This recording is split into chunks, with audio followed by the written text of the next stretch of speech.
there is a final shot of Dexter Morgan that fans have never forgiven. A man who killed for years and slipped away from every trap sits alone in a rain-soaked logging camp, bearded, silent, hiding under a borrowed name. No justice, no reckoning, just a serial killer turned lumberjack staring into nothing. Even the actor who played him admitted the ending broke his heart. One fictional universe away, another quiet man dies on the floor of a meth lab, smiling, having finally told the truth about why he did it all. Two men built in the same golden age of television, both monsters wearing the face of an ordinary husband, both asking the audience to root for them. One was sent off with what many call the greatest finale ever made. The other became a punchline. The question underneath it is simple. Of these two anti-heroes, which one was written better? Welcome to Between the Episodes. Let's get started. Section 1. Two Births in the Dark. Long before either of these men became famous, before the kill rooms and the meth labs, before the magazine covers and the arguments that still run through comment sections at 2 in the morning, there were two ordinary moments of invention. Neither moment looked like the start of anything important. One happened during a joking phone call between two friends who were a little bored with their careers. The other happened at a business lunch, in the middle of a perfectly normal conversation, when a strange and uncomfortable thought drifted across a writer's mind and refused to leave. From those two small sparks came two of the most studied characters in modern television. Understanding how each one was born tells us almost everything about why they turned out so differently, and why the question of which one was written better has an answer buried right there at the very beginning. Walter White came into the world as a kind of dare. According to sources tracing the show's creation, Vince Gilligan, who had spent years writing for The X-Files, was on the phone with a friend and fellow writer, half complaining and half joking about what they should do with the rest of their working lives. They tossed around silly options. Maybe they could become greeters at a big box store. Maybe they could put a meth lab in the back of a recreational vehicle and drive around the Southwest cooking drugs. It was the kind of throwaway line that most people forget by dinner. Gilligan could not forget it. The image of that rolling drug lab stuck to him, and as he turned it over, a far more interesting question began to form underneath the joke. What kind of person would actually do that? What would have to go wrong in a decent man's life to push him towards something so reckless and so criminal? That question became the engine of everything. Gilligan was reaching middle age himself, and the idea of a man facing a midlife crisis and choosing a darker road felt painfully real to him. He decided his lead would be a high school chemistry teacher, a man who, up until the first day of the story, would never have so much as broken a small law. He gave him a body that was failing, a diagnosis of lung cancer, a family that needed money he did not have, and then he set him loose. The genius of the setup was that it gave the character a reason the audience could understand, even sympathize with, before slowly stripping that reason away. When Gilligan needed to sell this idea to the people who hold the money, he reduced the whole show to a single sentence. He told them it was the story of a man who transforms himself from Mr. Chips into Scarface. That one line did the work of 100 pages. Mr. Chips, drawn from an old novel and film, is the gentle, beloved schoolteacher who would never hurt a living thing. Scarface, played by Al Pacino in the 1983 film, is the ruthless drug lord who murders his way to the top and is destroyed by his own pride. Gilligan was promising to take a character from one end of that spectrum and walk him, step by careful step, all the way to the other. According to him, the line was the clincher that got the show made, and years later, it still stands as the cleanest description anyone has offered of what Breaking Bad actually is. What made the pitch so unusual was the promise of change itself. Gilligan has spoken about how television had always been built to keep its characters frozen in place, so a series could run for years or even decades without anyone really growing or breaking. He wanted to do the opposite. He wanted a show whose entire purpose was movement. A story where the main character does not stay the same, but instead becomes, deliberately and unmistakably, the villain of his own life. The protagonist would start as the person to root for, and gradually curdle into the person to fear. As far as he could tell, no one had ever truly done that on a long-running drama, and that gap in television history was exactly what excited him. He did not arrive at this idea in a vacuum. Gilligan has been generous in crediting the show that opened the door, calling The Sopranos a great inspiration, and saying plainly that without Tony Soprano, there would be no Walter White. After James Gandolfini died, Gilligan repeated that debt out loud. Yet he was careful to mark where his road split off from that one. Tony Soprano, in his telling, was a man born into a life of crime, raised inside it, shaped by it, before the cameras ever started rolling. Walter White was something else. Walt was a man who made an active decision. He chose, as an adult, with his eyes open, to become a criminal and then a villain. That choice is the moral seed of the entire series, and Gilligan planted it on purpose. The early episodes are full of Walt dragging his old habits of mind into his new life, solving criminal problems the way a scientist solves an equation, fumbling and miscalculating because he is, at first, an amateur at being bad. Casting the man who would carry all of this was its own quiet decision.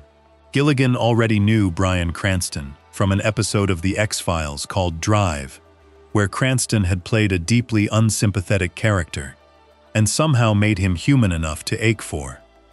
That memory convinced Gilligan that Cranston could do the impossible thing the role required, which was to be hateful and pitiable at the same moment. To most of the television audience, Cranston was still the goofy, lovable father from a long-running comedy, and that history actually helped. It meant viewers would let their guard down. They would see a familiar, harmless face and never suspect what it was about to become. Once he had the part, Cranston poured himself into building the man from the inside out. Sources describing his process note that when Gilligan left much of Walt's past deliberately blank, Cranston sat down and wrote a backstory for him, so the silence would have something underneath it. He gained around 10 pounds early on to give Walt a soft, sagging, defeated look that the character could later shed as he hardened. He had the natural red tones in his hair dyed to a dull brown. He worked with the costume designer to wrap Walt in drab greens and beiges, colors chosen to make him fade into any room, to make him forgettable. And he asked the makeup artist for a mustache he described in the bleakest possible terms, something limp and lifeless, a sad little thing sitting on the lip of a man whose dreams had quietly died. Every one of those choices was about diminishment. They built a husk so that the audience could later watch something monstrous crawl out of it. While all of that careful machinery was being assembled in New Mexico, the other man, the one in Miami, had already existed for years. Dexter Morgan was not born for the screen at all. He was born on the page, and his birth was stranger and lonelier than Walt's. The writer responsible was Jeff Lindsay, a name that is itself a pen name. Born in Miami, he had lived a scattered and colorful life before any of this. Sources on his background describe a man who had worked as a musician, a comedian, an actor, a television host, and even, briefly, a dishwasher. He attended clown school the same year he finished college, and later earned graduate degrees in theater directing and playwriting. He was married to a niece of Ernest Hemingway, and several of his earliest books were written with her. None of that early work made him famous. Fame, when it finally came, arrived wearing the mask of a serial killer. The moment of conception, by Lindsay's own account, came during an ordinary business lunch. In the middle of it, a thought surfaced that most people would push away in disgust. The thought was that serial murder is not always a bad thing. It is a deeply unsettling idea, and Lindsay knew it, but he was a writer. and writers follow the thoughts other people flee from. He began to imagine a man who killed, but who only killed the sort of people the world might be better off without. In Lindsay's mind, this figure was a modern version of a very old story, the Dark Avenger, the vigilante who steps outside the law to deliver a kind of justice the law cannot reach. The challenge that interested him most was the voice. He wanted to write this monster in the first person, to let readers sit inside his skull and somehow root for him, and his theater background gave him the tools to build a voice that could make an abhorrent man feel oddly human and even charming. The result was a novel published in 2004, the first in what would become a long series. Lindsay had wanted to call it something else entirely. Sources note that he favored a title suggested by one of his daughters, a phrase that paired the image of Pinocchio, the puppet who longed to be a real boy, with the word bleeds. His publisher disagreed, and the book went out under a different name. The instinct behind that rejected title is worth holding on to, though, because it captures the whole tragedy of the character. Dexter is a thing that wants to pass for human, performing the gestures of a real person, without the inner life that is supposed to come with them. In the book, the architecture of Dexter is already fully complete. He works for the police in Miami as a forensic specialist who studies the patterns blood leaves behind. By night, he hunts. He is driven by an inner force he calls the Dark Passenger, a voice that demands blood and goes quiet only after a kill, then slowly wakes and demands again. And he is governed by a set of rules taught to him in childhood by his adoptive father, a respected detective named Harry. Those rules are simple and grim. Only kill people who have themselves killed and slipped through the cracks of justice. Be careful. Be prepared. Leave no trace. Blend in among ordinary people so completely that no one ever suspects. Harry, frustrated by the failures of the legal system he served, did not try to cure the boy he had taken in. He had concluded that the darkness in Dexter could never be erased, only aimed, and so he chose to point it at other monsters. That origin gives Dexter a shape that is the exact opposite of Walt's. Walt begins as a good man and chooses to fall. Dexter begins as a broken creature and is taught, from boyhood, to channel a nature he never selected. Sources tracing his history describe the source of that brokenness as a single horrifying event in early childhood, when he sat for days in a shipping container, in a pool of his murdered mother's blood. Out of that container, the story says, the Dark Passenger was born. Walt's monstrousness is a decision. Dexter's is a wound. One man earns his darkness. The other inherits it. The novel found real success and won an award from a group of independent mystery booksellers. And that success drew the attention of television.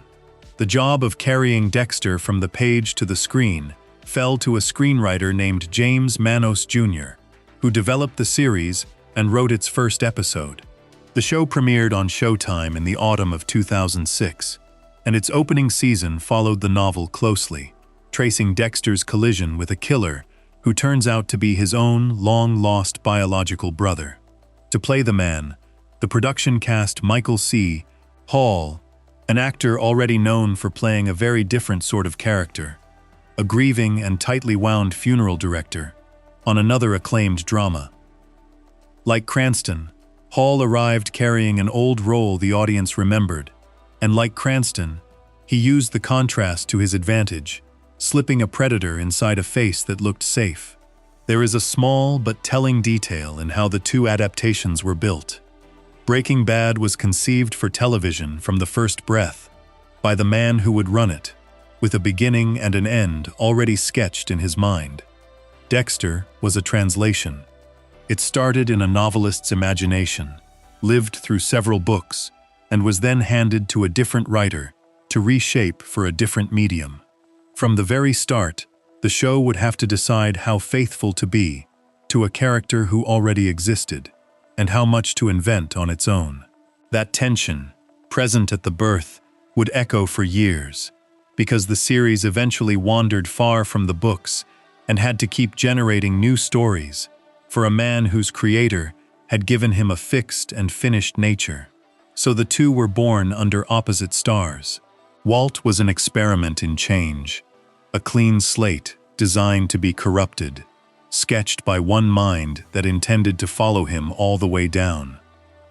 Dexter was a finished thing, lifted from a novel, a creature whose rules and wounds and voice were locked in place before the cameras ever turned, then handed to television to be extended far past the boundary his author had drawn. Walt was built to move. Dexter was built to be discovered, layer by layer, while staying essentially the same animal underneath. Those are not small differences. They are the difference between a story about transformation and a story about concealment. And almost everything that follows in the comparison grows out of that single split at the root. Both men would go on to ask the same uncomfortable favor of their audiences. Both would say, in their own way, look at the worst thing a person can be, and care about him anyway. The astonishing fact is that for a long stretch of time, both succeeded. Millions of people loved a meth-cooking murderer and a blood-soaked vigilante, defended them, quoted them, dressed as them. The trick of getting an audience to adore a monster is one of the hardest things a writer can attempt, and the early seasons of each show pulled it off. The harder question, the one that separates great writing from merely clever writing, is what happens after the trick works. How do the writers keep faith with a monster over years? Where do they let him go? And when the end finally comes, do they have the courage to make him pay, or the cowardice to let him off the hook? Those questions are where the two roads truly part, and they are where this comparison is headed. Before we move on, if you're enjoying this analysis, please consider subscribing. It helps the channel tremendously. So both monsters were born, one chosen and one inherited, each wearing a harmless face the audience already trusted. The next step is the trap itself, the opening hour of each show, and the very different moral machinery hidden inside it. Section 2. The Trap in the First Hour. A good pilot is a contract. In its first hour, a show quietly tells the audience what kind of story they have agreed to watch, what rules the world runs on, and what the central character wants badly enough to risk everything for. Watch the opening episodes of these two shows back to back, and the contracts could not be more different. They make opposite promises, they pull on opposite emotions, and they hide their main characters' true natures in opposite ways. The difference is not loud, it hides in tone, in timing, in what each show chooses to show first. But it shapes the entire experience that follows. And it is the first real piece of evidence in the question of which man was written with more daring. Breaking Bad opens on humiliation. Before anything criminal happens, the show spends its early minutes establishing exactly how small Walter White's life has become. He is turning 50. His body is soft and tired. He teaches chemistry to teenagers who do not listen, reciting the beauty of the science to a room that would rather be anywhere else. To make ends meet, he works a second job at a car wash, where one of his own students sees him drying cars and snaps a photo to mock him. At his birthday gathering, his brother-in-law, a loud and confident agent with the Drug Enforcement Agency, commands the room while Walt shrinks into the background. His wife is pregnant with a child they did not plan for. Money is tight. Respect is gone. The man was once brilliant enough to help found a company that later became worth a fortune. But he walked away from it for reasons the show parcels out slowly, and now he watches former partners live in wealth while he counts coins. Then the diagnosis lands. Stage 3 lung cancer. In a man who never smoked, delivered on the same gray day, his ordinary disappointments are piling up. The unfairness of it is total. And it is precisely that unfairness that the show uses as bait. When Walt finally decides to cook methamphetamine, the choice is wrapped in reasons any decent person can follow. He is dying. He has no savings. He wants to leave money behind for a pregnant wife, a teenage son with a disability, and a baby on the way. He has a rare skill, an understanding of chemistry, deep enough to produce a product purer than anything on the street. The math is simple and seductive. A few months of risk could secure his family for years. The pilot practically dares the viewer to say they would do differently in his shoes.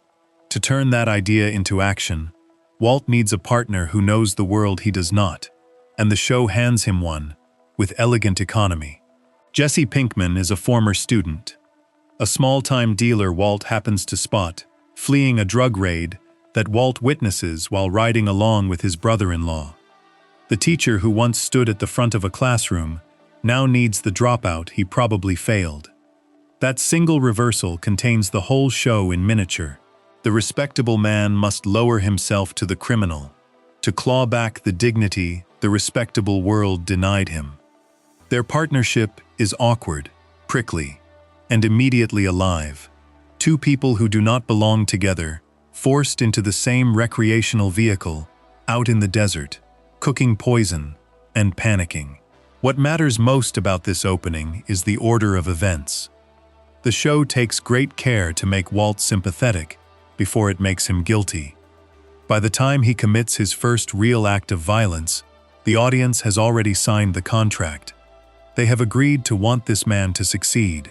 Gilligan has spoken about the trick at the center of his whole design, the way the series manipulates viewers into rooting for Walt early, then slowly, over years, forces them to sit with what they have been cheering for.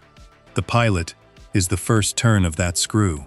It loads the audience's sympathy like a spring, knowing that every season afterward will release a little more tension, until the people who loved Walt in the desert are left wondering how they ever did. Crucially, nothing in that first hour is fated. Walt is not built to cook meth. He is a man at a crossroads who picks the wrong road, and the show never lets him forget that it was a choice. He is offered, more than once, an honest way out. Old friends from the company he helped build offer to pay for his treatment and care for his family, no strings attached. He could accept the charity and live. His pride will not allow it. He would rather become a criminal than admit he needs help from people who pity him. That refusal is the true beginning of Heisenberg, the alias he later adopts. The cancer did not make him cook. The poverty did not make him cook. His ego made him cook, dressed up in the language of family. And the genius of the pilot is that it hides that ugly truth inside a story that feels, at first, like love. The opening of Dexter works on an entirely different principle. There is no slow build toward darkness, because the darkness is the first thing the show puts on screen. The series begins at night, with Dexter already hunting. He stalks a man, captures him, binds him to a table wrapped in plastic, and forces him to look at photographs of children the man has murdered before killing him. All of this happens before the audience knows anything else about the character. And riding over the top of it is the voice, the inner narration, that would become the show's signature, calm and cold and weirdly funny, telling the audience that tonight is the night, that it is going to happen, that it always has to happen. The contract Dexter offers is the reverse of Breaking Bad's, where Walt's show says, "Here is a good man, watch him fall." Dexter's show says, "Here is a monster," and dares the audience to like him anyway. That dare is the whole reason the character was invented. From the novel onward, the central experiment was whether an audience could be made to sit inside the head of a serial killer and feel something other than revulsion. The first episode answers yes by stacking the deck in Dexter's favor. The man he kills in that opening is a child murderer, so monstrous that his death feels like a relief rather than a crime. This is the work of the code, the set of rules Dexter lives by, dropped into the pilot through flashbacks to his childhood with his adoptive father, Harry. Harry, a detective, recognized the boy's nature early and made a terrible bargain with it. He would not try to cure the darkness, which he believed could not be cured. He would aim it. Only kill those who deserve it, those who have killed and escaped justice. Be meticulous, never careless. Above all, never get caught.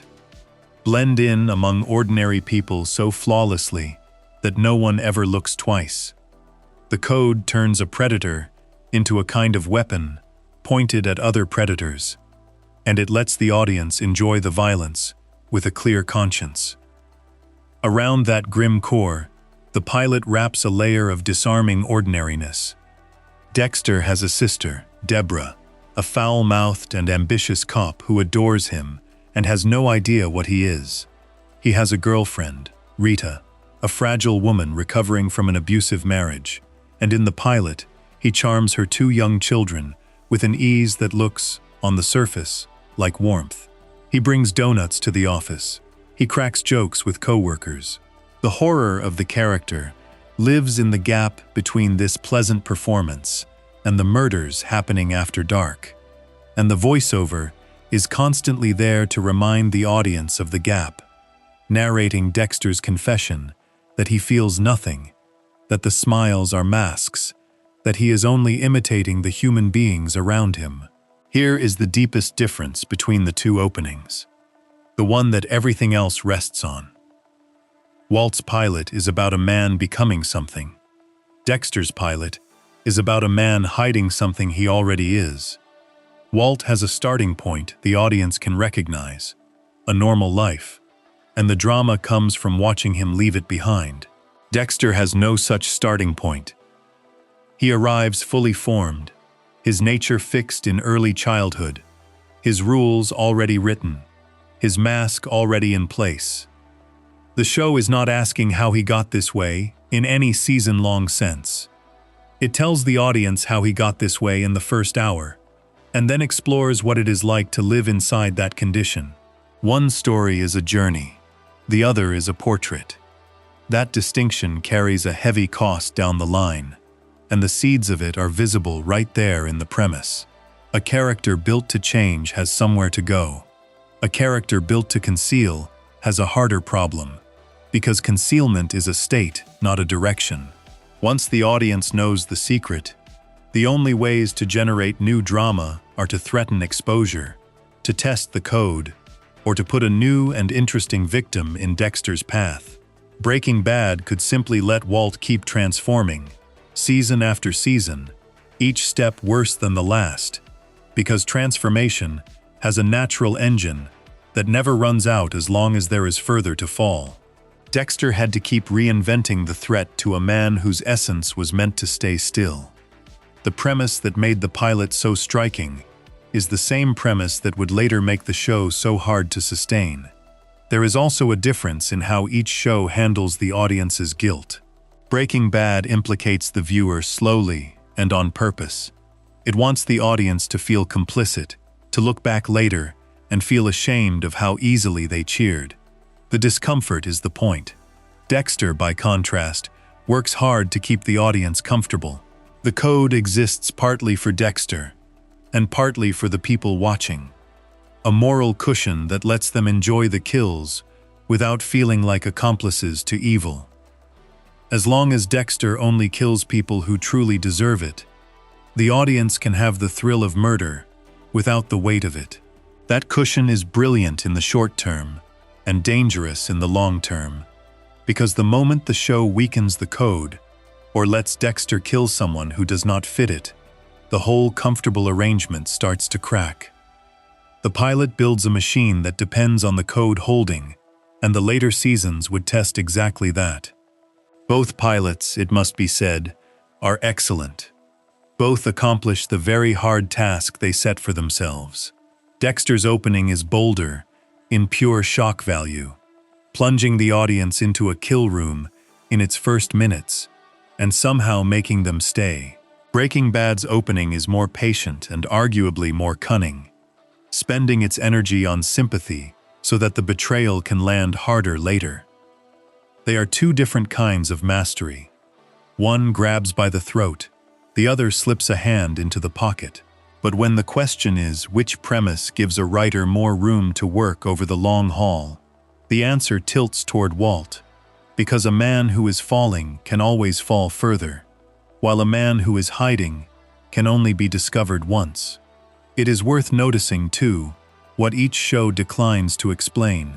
Gilligan deliberately left large parts of Walt's past blank, the exact reasons he left his old company, the precise shape of his old ambitions, so that Cranston could fill the silence and the audience could project.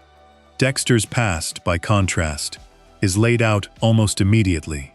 The container, the blood, the code, the dead mother. The mystery of Walt is psychological, a question of why a man chooses what he chooses. The mystery of Dexter is structural, a question of whether he will be caught. Psychological mysteries deepen with time.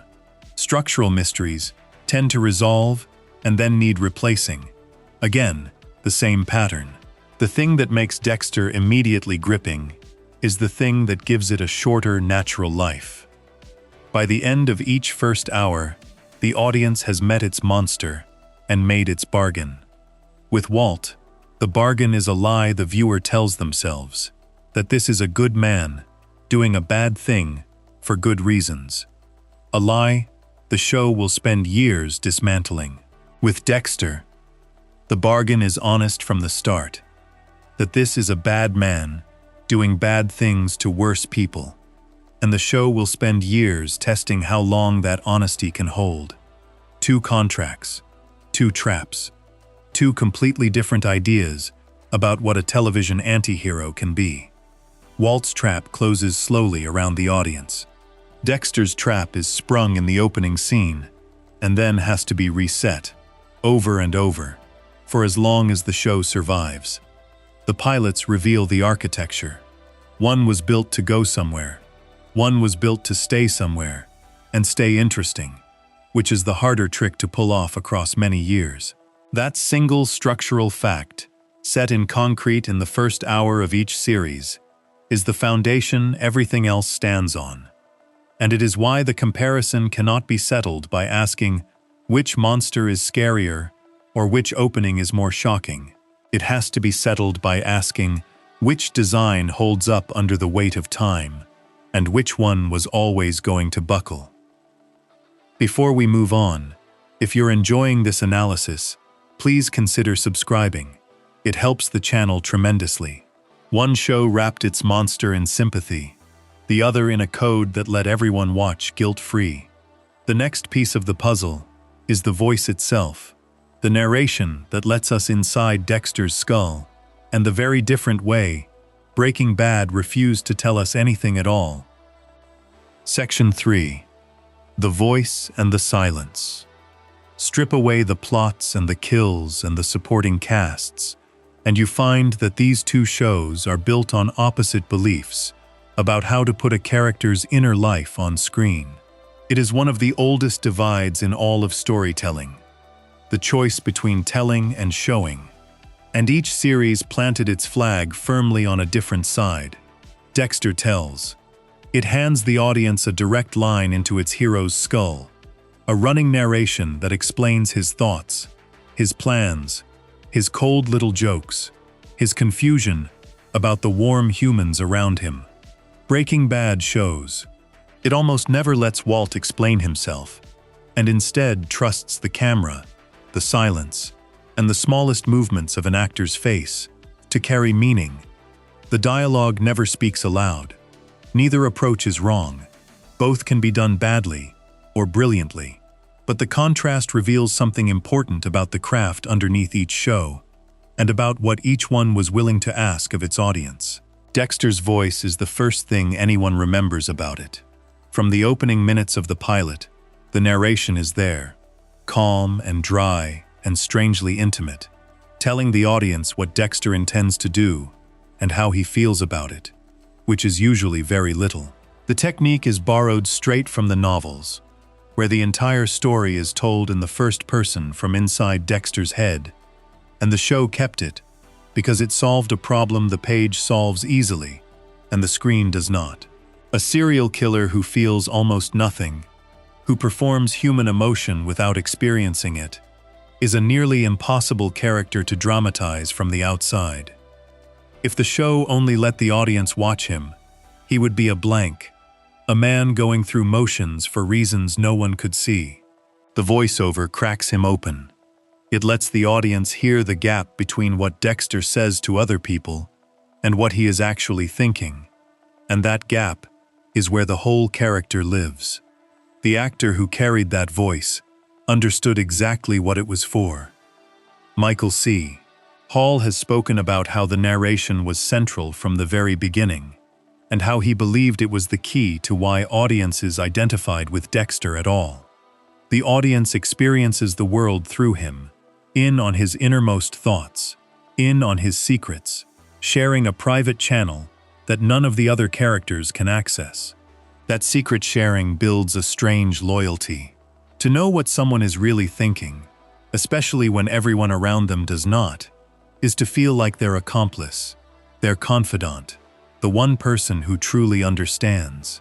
The voiceover makes the audience Dexter's only friend, and a person tends to forgive a great deal in a friend. It also does something the show needed badly, which is to make a serial killer funny. Hall has noted that the voiceover invites people to laugh, that it breaks the tension in scenes that would otherwise be unbearably dark. There is a moment described in sources where Dexter attends a high school reunion, watching his former classmates dance, and his inner voice admits that he has no idea what a certain old catchphrase about time even means, or how it differs from regular time. The humor works because the audience is in on the secret. A line that would be flat from anyone else becomes funny coming from a man the audience knows is a murderer, performing normalcy and quietly failing at it. The narration turns Dexter's emptiness into comedy, and comedy is one of the strongest bonds a character can form with an audience. People defend what makes them laugh. Performing that narration was its own peculiar craft. Hall has described the unusual double job it required of him, speaking Dexter's spoken lines on camera in front of the other actors, and then later, in a recording booth, voicing the thoughts that were never said out loud. He has talked about how, in the pilot, some of the passages were so long that he would memorize them and literally think them to himself while the camera rolled, so that his face would carry the weight of the unspoken words. Sometimes the crew filmed him with no dialogue attached at all, just an expression, so the narration could be laid over it later. He has spoken about looking at the finished shot while recording the final version of a line, adjusting the delivery to match the way the scene was playing, treating the voiceover as an extra layer of performance unique to this one role. His favorite moments, he has said, are the ones where the narration reveals something completely at odds with the face Dexter is showing the people in the room. The thought that contradicts the smile. That is the technique at its best, and at its best, it is genuinely sophisticated. The voiceover is not lazy, it is used with rules. The narration belongs to Dexter alone. No other character gets one, which keeps him isolated even when surrounded by people. And it tends to do one of two things. Either highlight the distance between what he is thinking and what he is doing, reinforcing how alien he is, or explain to the audience the reasoning behind a plan too complicated to convey any other way. Without it, the show would need to invent some confidant for Dexter to explain himself to, a sidekick or a partner, and that would destroy the lone hunter loneliness that defines him. The visions of his dead father that the show later introduced are a version of the same need, a way to externalize the conflict inside his head so the audience can witness it. The voice, in other words, is doing real structural work. It is not decoration. But there is a cost, and the cost becomes clear the moment the voice is taken away. There is a well-known kind of joke that has circulated for years, fan edits that strip the narration out of Dexter scenes and let the audience watch what is actually happening on screen, with no inner monologue to guide them. The effect is almost always comic, and the comedy is revealing. Without the voice, Dexter is a man staring silently at people for uncomfortable stretches, standing too still, saying too little, his face a careful blank. The scenes that felt rich and intimate with narration become awkward and empty without it.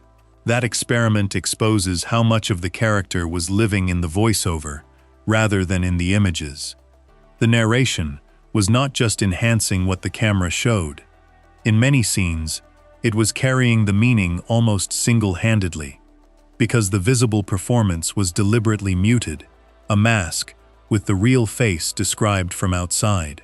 This is the deep risk of telling. When a show explains its character's interior directly, it can become dependent on that explanation. The pictures stop having to work as hard, because the words are always there to fill in the meaning. Even admirers of the device have acknowledged that voiceover was, for a long time, one of the most criticized tools in film and television, often dismissed as a crutch, a way to paper over storytelling that the images failed to accomplish on their own. Dexter is frequently held up as proof that the crutch can be used artfully, and that is fair. The narration is creatively employed, and its influence is visible in later shows that adopted a similar intimate inner voice for morally compromised leads. But the very fact that it has to be defended, that the conversation around it is always about whether it counts as a crutch, tells the story. Dexter leaned on a device that does part of the writer's job for them, and it leaned hard. Breaking Bad refused the crutch entirely. Walt has no narration. The audience is almost never told what he is thinking. They are left to read him the way the other characters must, from his face, his pauses, his choices, the things he does when he thinks no one is watching. This makes the show harder to follow in one sense, and infinitely richer in another, because meaning that is shown, rather than stated, has to be earned by the viewer, and what is earned is held more tightly. When Walt lets a young woman die in an early season, doing nothing while she chokes, the show does not narrate his calculation. It simply holds on Cranston's face, on the flicker of horror and the slow settling of resolve, and lets the audience watch a man decide to let another human being die. No voice explains it. The silence is louder than any monologue could be. The show built an entire visual language to carry the weight that Dexter handed to its narrator. Objects do the talking. There is a pink teddy bear, scorched and missing an eye, that drifts through an entire season as a quiet symbol of the destruction Walt has set in motion, foreshadowing a catastrophe, and then lingering afterward as a kind of silent accusation. Sources describe how the show used color deliberately, how the costume designers and directors chose what each character wore to signal where they stood morally at any given moment. A wardrobe that spoke without a single line of dialogue. The cinematography itself became a character. The wide desert vistas, the strange low angles, the long-held shots that dare the audience to keep watching something uncomfortable. Where Dexter explained its hero, Breaking Bad surrounded its hero with images that meant something and trusted the viewer to do the reading. The clearest proof of the difference is the same finale moment that defines both shows in their own ways. In Breaking Bad's last hour, Walt finally tells the truth about why he did everything, and the show makes a point of how rare that honesty is. For 5 seasons, he has insisted it was all for his family. In one quiet exchange near the end, he admits it was for himself, that he liked it, that it made him feel alive. The power of that scene comes precisely from the fact that the show withheld this truth for so long. The audience had to wonder, season after season, what Walt really wanted, reading him in the dark, never given a voiceover to settle the question. When the answer finally arrives, spoken plainly for the first time, it lands like a blow, because the silence before it was so long. Dexter, by contrast, would have told the audience the truth, in the pilot, in narration, and then let them watch the character act on a thing they already understood. Both approaches reflect a philosophy about the audience. Dexter's approach treats the viewer as a confidant to be let in on a secret, building intimacy through access. Breaking Bad's approach treats the viewer as a detective who must work to understand a man who will not explain himself, building intimacy through effort. The first is more immediately pleasurable. The second is more lasting. There is a reason the strip the voiceover experiment makes Dexter look thin, while no such experiment is even possible with Breaking Bad, because there is nothing to strip away. Everything in Walt's show is already on the surface of the image, waiting to be seen by anyone patient enough to look. None of this means Dexter's voice was a mistake. For the character it was built around, it may have been the only workable solution. A man with no accessible inner life genuinely is hard to dramatize from the outside, and the novels had already proven the first-person voice was the heart of the whole conceit. The show would have been a stranger, colder, less popular thing without it. The narration is a large part of why people loved Dexter, why they found him charming, why they laughed with a murderer. To call it a weakness in absolute terms would be unfair. It is a tool perfectly fitted to its job. But the question this whole comparison keeps circling is not which tool is more clever in the moment. It is which approach reflects the more confident, more demanding, more durable kind of writing. And by that measure, the silence beats the voice. A show that can make a man's entire interior visible without ever stating it is doing something harder than a show that narrates that interior directly. The hardness is the point. It is the difference between a writer who trusts the picture and the actor to carry everything, and a writer who keeps a safety line attached at all times. Dexter kept the safety line, used it gracefully, and produced something genuinely good. Breaking Bad cut the line and walked the wire with nothing underneath. And that nerve is part of why it is so often called the better-written show. There is a final irony worth sitting with. The voiceover that made Dexter so accessible also, in a strange way, capped how deep the character could go. When everything important is spoken aloud, there is less room for the audience to project, to wonder, to argue. Walt remains endlessly debated, precisely because the show never told anyone exactly what he was, leaving a space that viewers have been filling in for years. Dexter explained himself so thoroughly that the explaining became the ceiling. The voice that opened him up also, quietly, closed him off, because a character who tells you everything has given you everything, while a character who tells you nothing leaves you forever leaning in, trying to read a face that will not speak. That leaning in is what keeps a character alive in the mind, long after the screen goes dark. Before we move on, if you're enjoying this analysis, please consider subscribing. It helps the channel tremendously. One show whispered its heroes' every thought into the audience's ear. The other dared them to read a face that gave nothing away. The next layer is the people standing around these two men.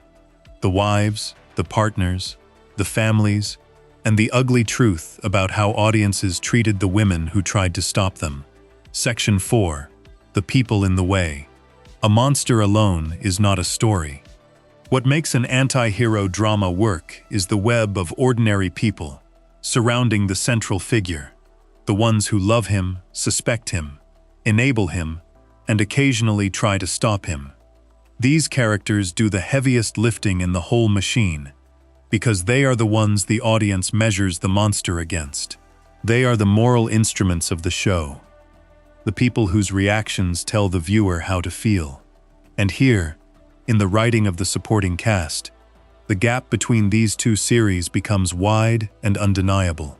One show built a world of fully realized human beings who could have anchored dramas of their own. The other built a brilliant central character and then struggled, again and again, to surround him with people who felt equally alive. Nowhere is this clearer than in the women each show placed beside its killer. and in the strange, telling way, audiences responded to them. Start with the wives, because the wives reveal everything. Skylar White and Rita Bennett occupy the same structural position in their respective shows. Both are married to a man hiding a monstrous secret. Both serve, at least early on, as the voice of ordinary morality, the person reminding the audience that what the hero is doing is wrong. Both become, in different ways, obstacles to the thing the central character wants. And both were, for long stretches, deeply unpopular with the audience. But the reasons for that unpopularity, and what each show did with these women, could not be more different, and the difference is a direct measure of writing quality. Skylar White was written as a full person from the start. Anna Gunn has described how the show's creator wanted Skylar to have a backbone of steel, a woman who would stand up to whatever came her way, rather than collapse or wring her hands. The writers made her multi-layered and, in her own way, morally compromised, a person who begins as the conscience of the show and slowly becomes an accomplice, helping launder the money she once begged her husband not to earn. She is not a saint and she is not a scold. She is a working mother, trapped in an impossible situation, married to a man who uses her fear for her children and her fear of prison to keep her chained to his business and his bed. Her arc, from suspicious spouse to reluctant launderer to cornered partner, is one of the most clear-eyed moral portraits the show ever drew. By many accounts, she is the second most morally complex character in the entire series, and the actress won 2 Emmy Awards for the role. And the audience despised her. There was an entire online movement of Skylar hatred, a Facebook page devoted to it, a torrent of venom that grew so vicious it spilled from the character onto the actress herself. Gunn eventually wrote an essay in a major newspaper about the experience, describing how she had been unprepared for the response, how the hatred of Skylar curdled into hostility toward her as a real person, how some of the messages crossed into threats that made her fear for her safety.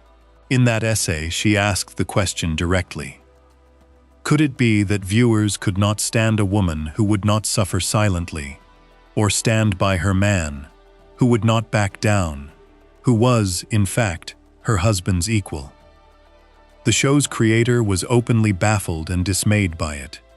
He had braced himself for the possibility that audiences might struggle to sympathize with Walt, a man who poisoned a child and orchestrated murders.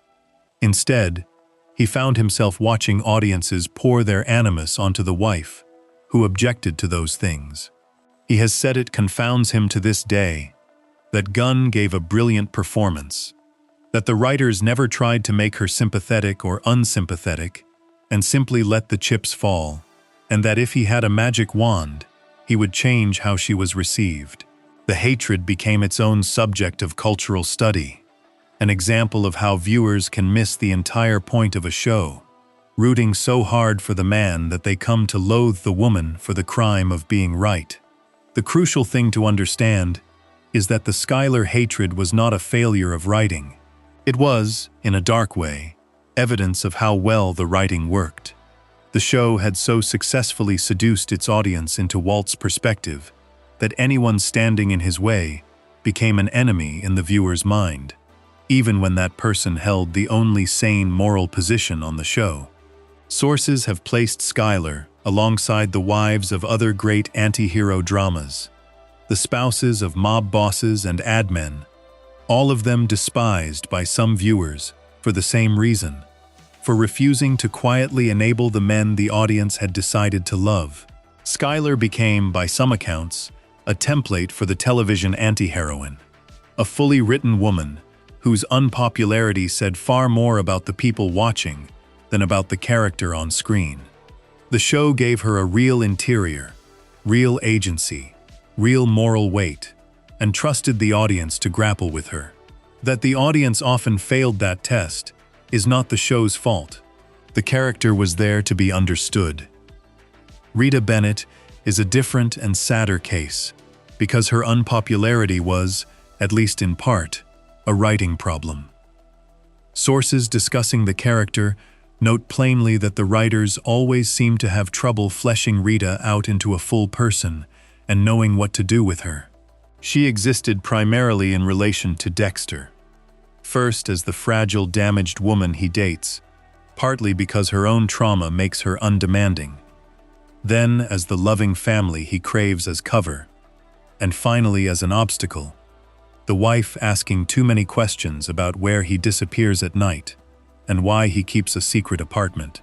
She was, by the show's own design, somewhat clueless, a person kept in the dark so the plot could function.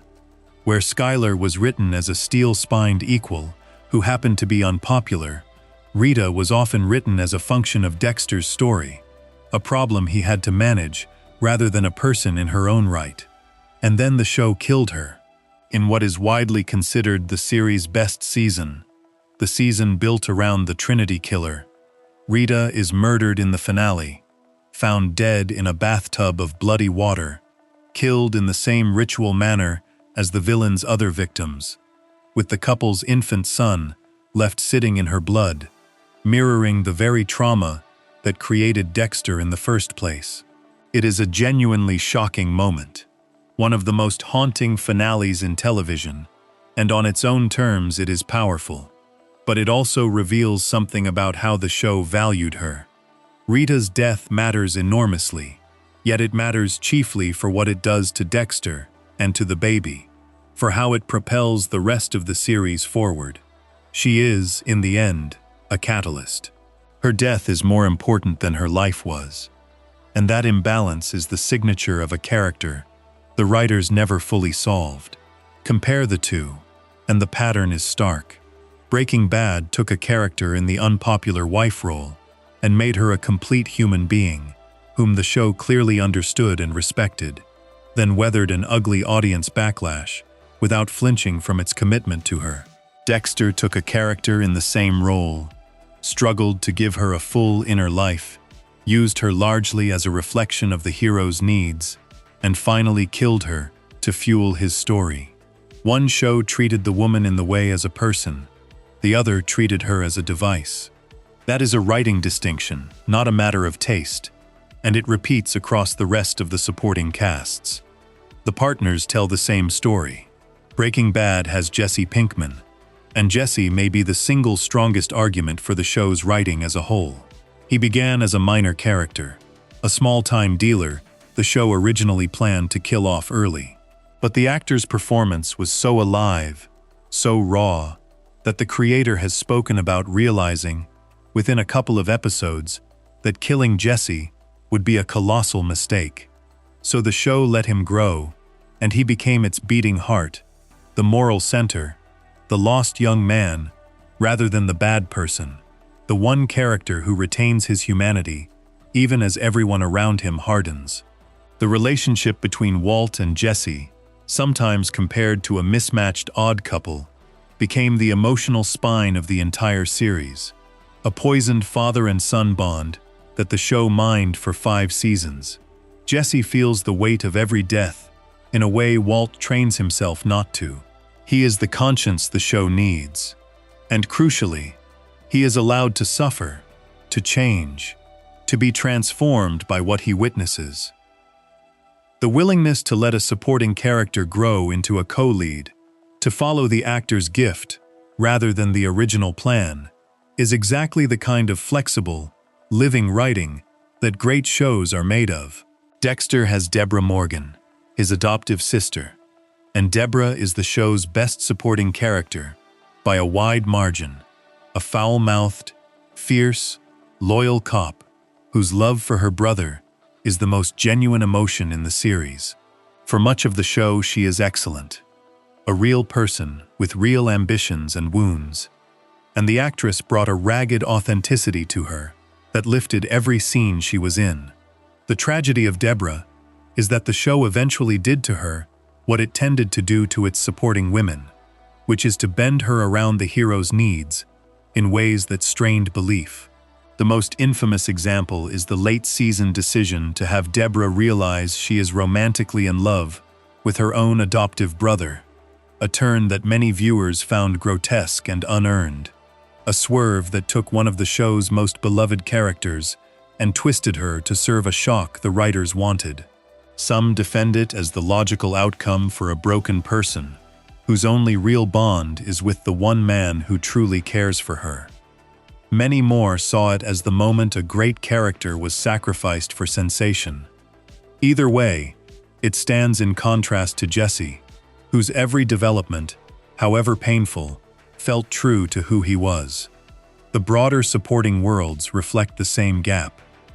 Breaking Bad is famous for the depth of its bench. The brother-in-law who begins as comic relief and becomes a tragic, dogged figure of justice. The sister-in-law whose small kleptomania hides a deeper loyalty. The slippery lawyer, so vivid he earned an entire spin-off series of his own, where his transformation was called as devastating as Walt's. The weary, professional fixer, whose quiet competence made him a fan favorite. Even minor dealers and henchmen were drawn with enough specific life that audiences remember their names and quote their lines. The show treated nearly everyone, down to the smallest role, as a person with an interior. That generosity of writing is part of why the world feels so dense and real. Dexter has strong figures too. The gruff sergeant whose suspicion of Dexter generated real tension. The lab tech with his crude humor. The captain navigating office politics. The various seasonal antagonists. But the show's energy was always concentrated on Dexter himself, with the supporting cast often orbiting him rather than living independently. When sources discuss the show's decline, one of the recurring complaints is that supporting characters were sidelined, that subplots were dropped, that people who had been interesting were reduced to functions as the writing thinned. The world around Dexter never developed the self-sustaining richness of the world around Walt, where it sometimes felt as though any character could have carried their own episode. There is a reason for this difference, and it goes back to the design discussed earlier. Breaking Bad was a show about transformation, and transformation is contagious. Walt's choices send shockwaves through everyone around him, forcing each character to change in response, which means the supporting cast is always being pushed into new emotional territory. The writing has to keep developing them, because the central engine keeps acting on them. Dexter was a show about concealment, and concealment is private. Dexter's secret isolates him by nature, and a character defined by hiding from everyone around him will tend to keep those others at arm's length, both in the story and, perhaps inevitably, in the writing. The premise that made Dexter so compelling as a solo figure also made it harder to build a living community around him. The wives remain the sharpest illustration, because they faced the same audience pressure, and the shows responded so differently. Both Skyler and Rita were unpopular, but Skyler's unpopularity came despite excellent writing, an audience failing to meet a complex character the show fully believed in. Rita's came partly because of incomplete writing, a character the show never quite figured out, and ultimately spent as fuel. When a show is criticized for a character, and the right response is to defend that character as fully human, the writing has done its job. When a show is criticized for a character, and the honest answer is that the writers never solved her, the writing has fallen short. By that measure, the comparison is not close. The people standing in the way of these two monsters were the truest test of each show's craft, because anyone can write a fascinating killer. The harder task is writing the wife who objects, the partner who suffers, the sister who loves, the brother-in-law who hunts, and making every one of them as real as the monster at the center. Breaking Bad passed that test so thoroughly that its supporting characters spawned their own acclaimed series, and its most hated character became a landmark in how audiences fail complex women. Dexter passed it brilliantly, with one or two figures, and stumbled with the rest, leaning ever harder on the strength of its lead. A monster is only as good as the humans who surround him, and the humans around Walter White were written with a care that the people around Dexter Morgan, for all their moments, were rarely given. Before we move on, if you're enjoying this analysis, please consider subscribing. It helps the channel tremendously. The families and partners revealed how deep each show's bench really was. But every anti-hero is also defined by his enemy. The next piece is the great villains these two men faced, the calm businessman and the smiling family man, and what those mirrors say about the heroes who fought them. Section 5. The Mirror and the Foil. An anti-hero is only as compelling as the person sent to destroy him. The enemy is where a show reveals what its hero truly is, because a great villain is a mirror, holding up a reflection that the protagonist cannot look away from. Place the two finest antagonists these shows produced side by side, and a remarkable symmetry appears. Each is a man who hides a monstrous nature behind a spotless public mask. Each runs a respectable enterprise that conceals his crimes. Each is, in his own way, what the hero might become if the hero went a little further down his road. One owns a fast food empire. The other leads a church charity. Both are calm, controlled, beloved by their communities, and utterly merciless underneath. And the way each show built and used its great villain tells us, once again, something essential about the craft behind it. Gustavo Fring arrived in Breaking Bad almost by accident, and the story of his creation is a small lesson in how great television can grow from constraint. The show had been building toward a different kind of antagonist, a volatile, screaming, drug-addled gangster who terrified everyone around him through sheer unpredictability. But the actor playing that character became unavailable due to other commitments, and the writers had to pivot. Rather than simply replacing one shouting lunatic with another, they made a daring choice. They went in the complete opposite direction. If chaos was no longer available, they would build a villain out of total control. Where the old antagonist was a meth-using madman, the new one would be a buttoned-down, cold-blooded, soft-spoken businessman, terrifying precisely because of how calm he was. Out of a casting problem came one of the greatest villains in the history of the medium. The man cast to play him almost turned it down. Giancarlo Esposito has spoken about his initial hesitation, not because he disliked the show, but because the role, as first offered, was a small guest part, and he wanted to build a character with real depth, someone who became intrinsic to the series rather than a passing face. He read the script that introduced Gus and was captivated. The producers, sensing what they had, expanded the part from a brief arc into a major recurring role, and Esposito brought to it a stillness that became legendary. He has described preparing for the part through yoga and meditation, practices that gave Gus his controlled, methodical physical presence, the economy of movement that made him so unnerving. Gus barely moves. He rarely raises his voice. His menace lives in subtle shifts of the eyes, in restrained gestures, in the terrible patience of a man who is always thinking 3 steps ahead. Sources have compared the quality of that quiet threat to the great subtle screen villains of cinema, the kind who frighten without ever needing to shout. What makes Gus a true mirror for Walt is how alike the two men are beneath the surface. Both are criminals who hide in plain sight, using a veneer of respectability to conceal their true nature. Gus is a pillar of his community, a generous supporter of the local drug enforcement office, a member of the hospital board, the smiling owner of a beloved chicken restaurant chain, and beneath all of it, the largest meth distributor in the region. Walt, too, is a hider, a mild chemistry teacher, concealing a kingpin. They are two versions of the same trick, the monster wearing the mask of an ordinary, even admirable, citizen.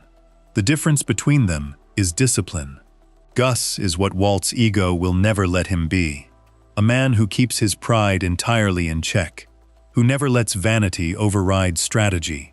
who waited decades to take revenge on the cartel that murdered his partner, and absorbed every humiliation in the meantime without breaking his composure.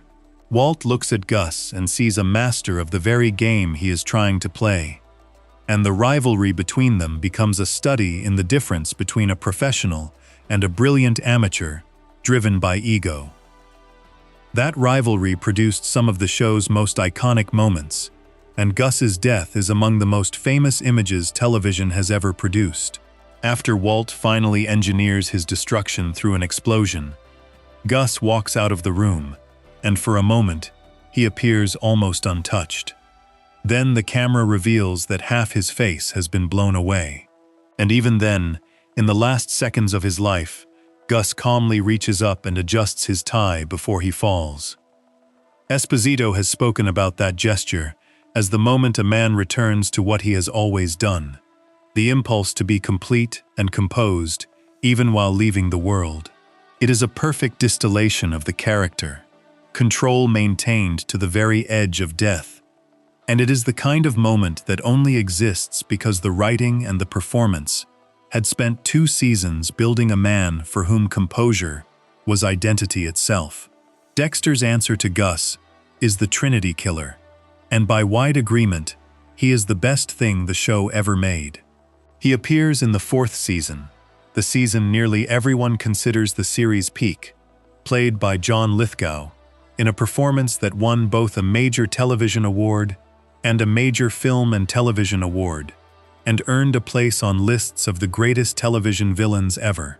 Like Gus, Trinity is a man of impeccable public reputation, hiding unspeakable acts.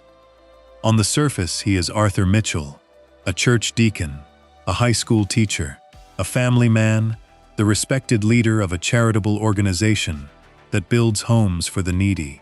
Beneath that surface, he is one of the most prolific serial killers imaginable, a man who has murdered for over 30 years without ever being caught, following a ritual pattern of killings that the investigators come to recognize.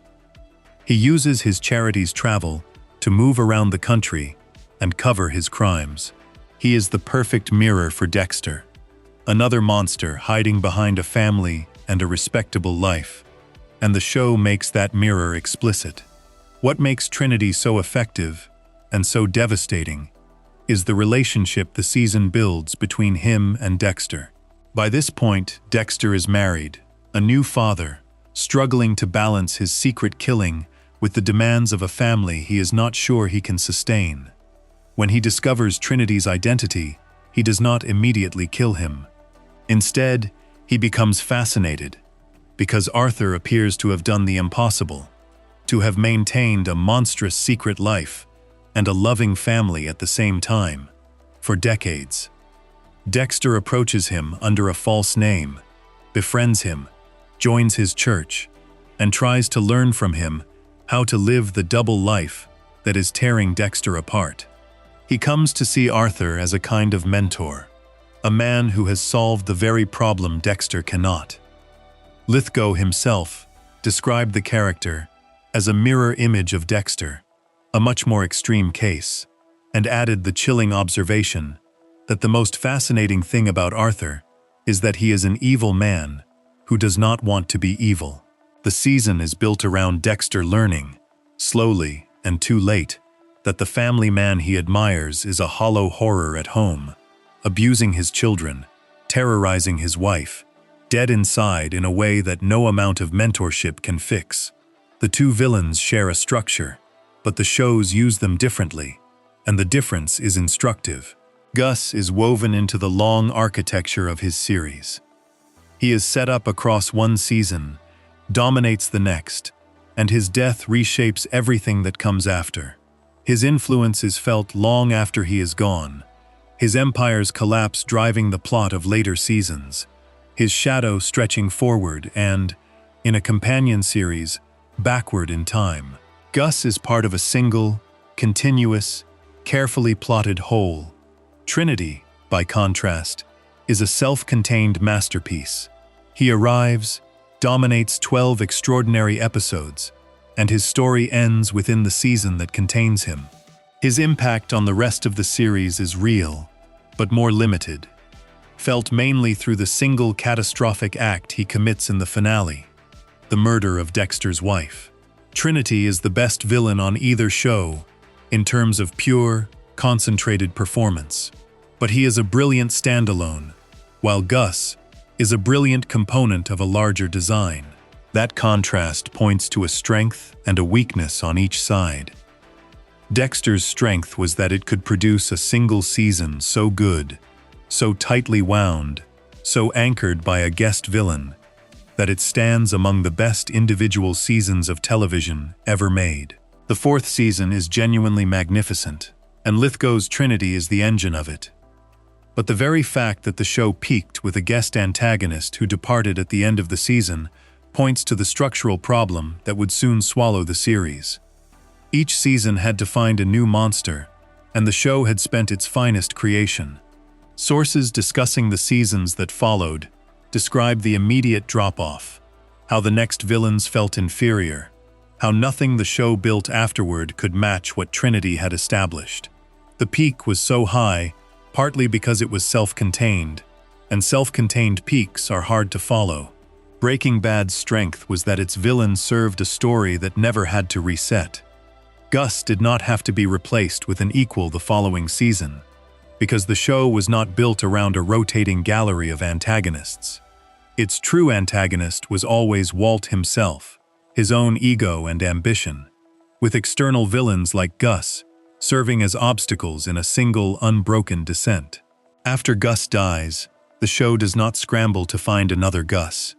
It simply lets Walt become more dangerous than Gus ever was, because the engine of the show was transformation, and the most frightening villain it ever produced was the hero. By the final stretch, Walt has surpassed every enemy he faced, including the Cold Master, who once towered over him. The show could do this because its design pointed toward escalation of a single character rather than the introduction of a new threat each year. It is worth lingering on what each villain reveals about his hero, because that is the real purpose of a mirror. Gus reveals that Walt's great flaw is pride.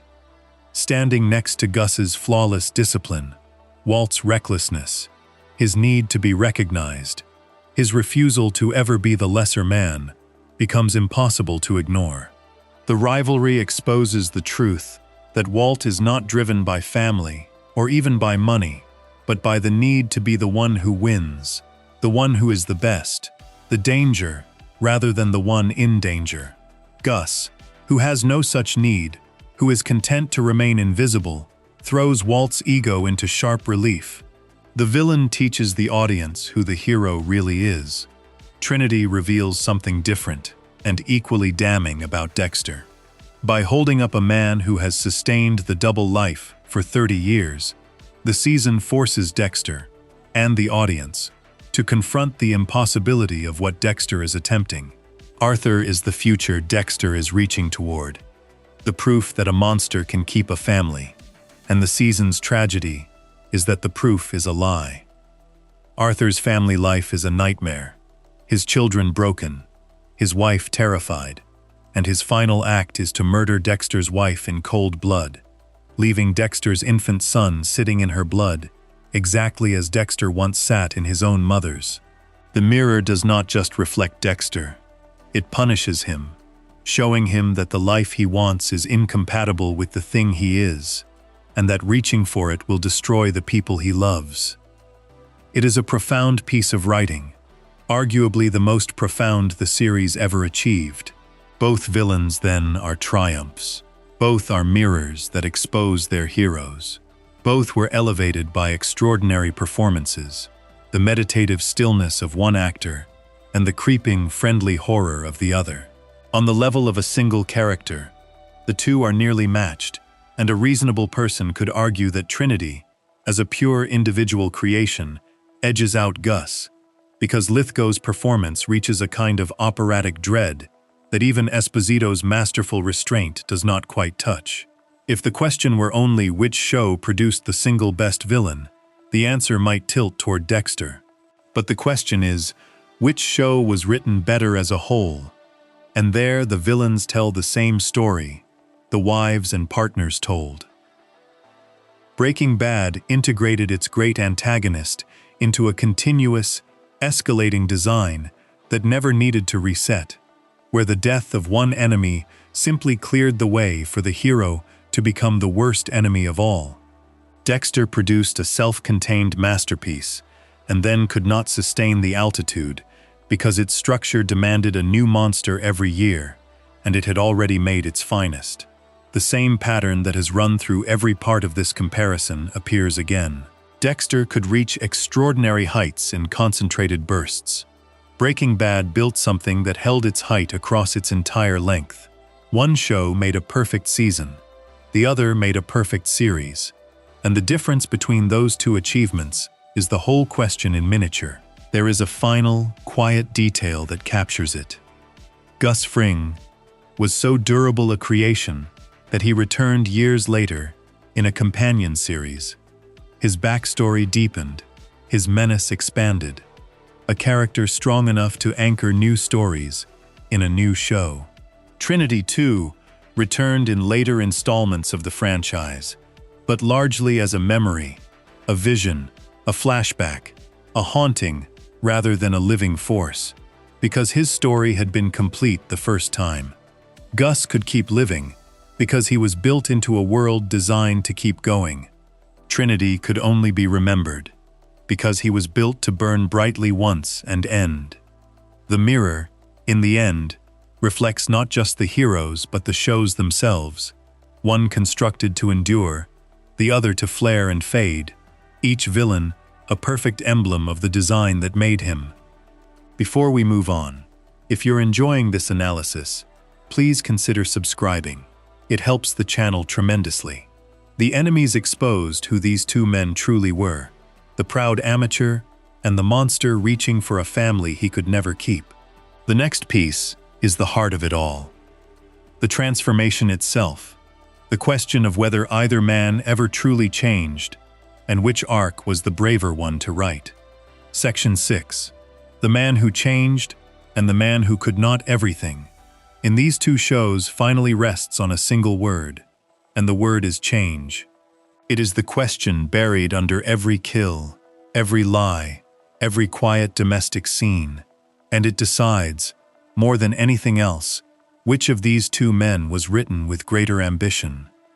Did the central character actually transform across the life of the series, or did he merely circle the same fixed point, revealing more of what was always there? One show was built from its first sentence around the idea of change. The other was built around a nature set, in early childhood, that could only be concealed or exposed, never truly altered. That difference is the deepest fault line in the whole comparison, and it runs straight to the center of why one show is so often called the better written. Recall what the creator of Breaking Bad said his entire project was. He wanted to do the one thing he believed television had never properly done, to genuinely transform a character over the course of a series, to start with a protagonist and end with an antagonist, to turn the person the audience roots for into the person the audience fears. He described the gentle schoolteacher of old fiction becoming the ruthless drug lord of cinema, and he meant it as a literal blueprint. Most television, he observed, kept its characters frozen so a series could run forever. He wanted the opposite, a show whose fundamental drive was toward change, where the character does not merely face new situations, but becomes, slowly and unmistakably, a different and worse person. And the show delivered with a thoroughness still studied today. The transformation of Walter White is so gradual, it is nearly invisible from one episode to the next, which is exactly what makes it devastating. The actor has spoken about how excited he was by the idea, because he had never seen it done, a character devolving into a completely different person over the lifetime of a show. Each step is small. Each compromise seems, in the moment, almost reasonable, justified by circumstance. Walt tells himself, and the audience, that every terrible thing is for his family, that he had no choice. that the situation forced his hand, and because the show is told largely from his point of view, viewers often accept those justifications, growing slowly desensitized, questioning their own morality each time he does something monstrous, but never quite enough to abandon him. There are markers along the way, moments the show uses to measure how far he has traveled. Early on, the violence horrifies him, and he agonizes over the smallest crossing of a line. Then comes the night he stands over a young woman choking to death and chooses to do nothing, letting her die because it serves his interests, a turning point sources have identified as the moment the ground shifts. Later, he poisons a child as part of a manipulation, an act unthinkable for his first season self. By the end, he has built an empire, ordered killings, destroyed his own family, and become a figure so feared that his alias alone carries menace across a region. Comparing an image of the meek teacher in Season 1 with the cold kingpin in the last is a study in two different men inhabiting the same body. But here is the genuinely interesting question, the one that complicates any easy reading, and the writing was brave enough to leave it open. Did Walt change, or did he simply reveal what was always inside him? There is a powerful argument, made by thoughtful critics, that the most horrifying possibility is that he did not transform at all, that the meekness of the early seasons was itself the mask, and that what drove everything was not greed or fear, but a lifelong resentment in a man who believed he was a genius, cheated of his rightful greatness, who spent every day in that classroom seething at how far beneath him his life had fallen. Under that reading, the cancer and the money were not the cause but the permission, the excuse that finally let the buried self come out, and Heisenberg was always coiled inside the timid teacher, waiting for a reason. The brilliance of the writing is that the show refuses to settle this, and in fact deepens it. The actor himself asked whether the character was always meant to turn evil, engaged with the puzzle of whether Walt was always an awful person, finally showing his true colors, or a product of his circumstances. Look at the first season, and it is a stretch to call the man horrible, however prickly he can be.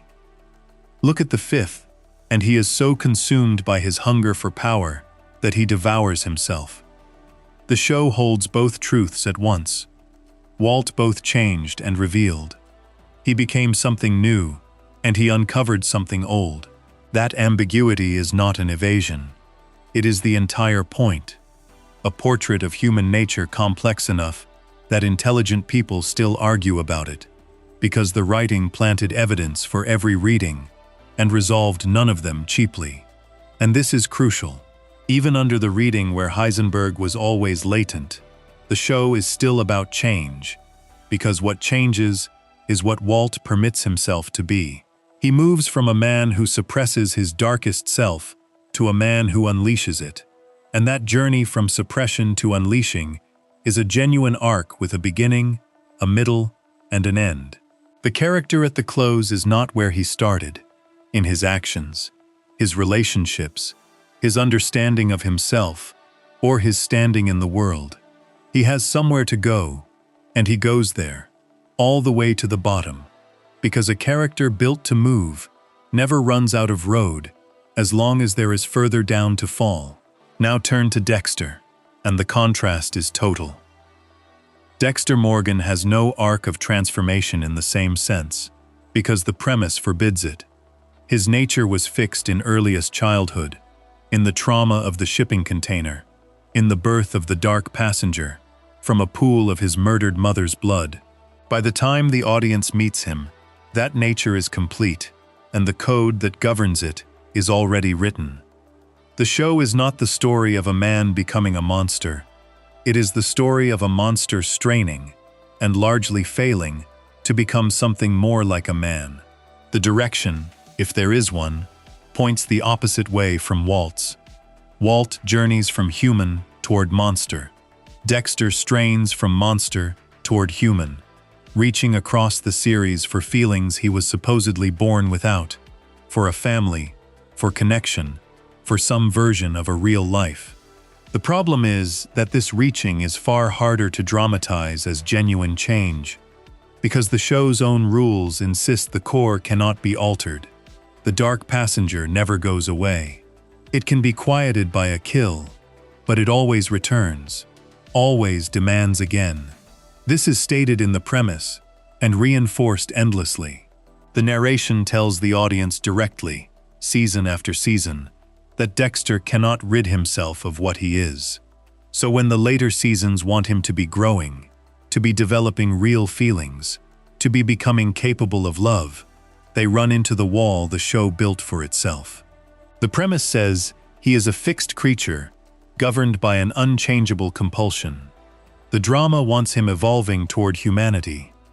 These ideas are in tension, and the show never resolves it because it cannot.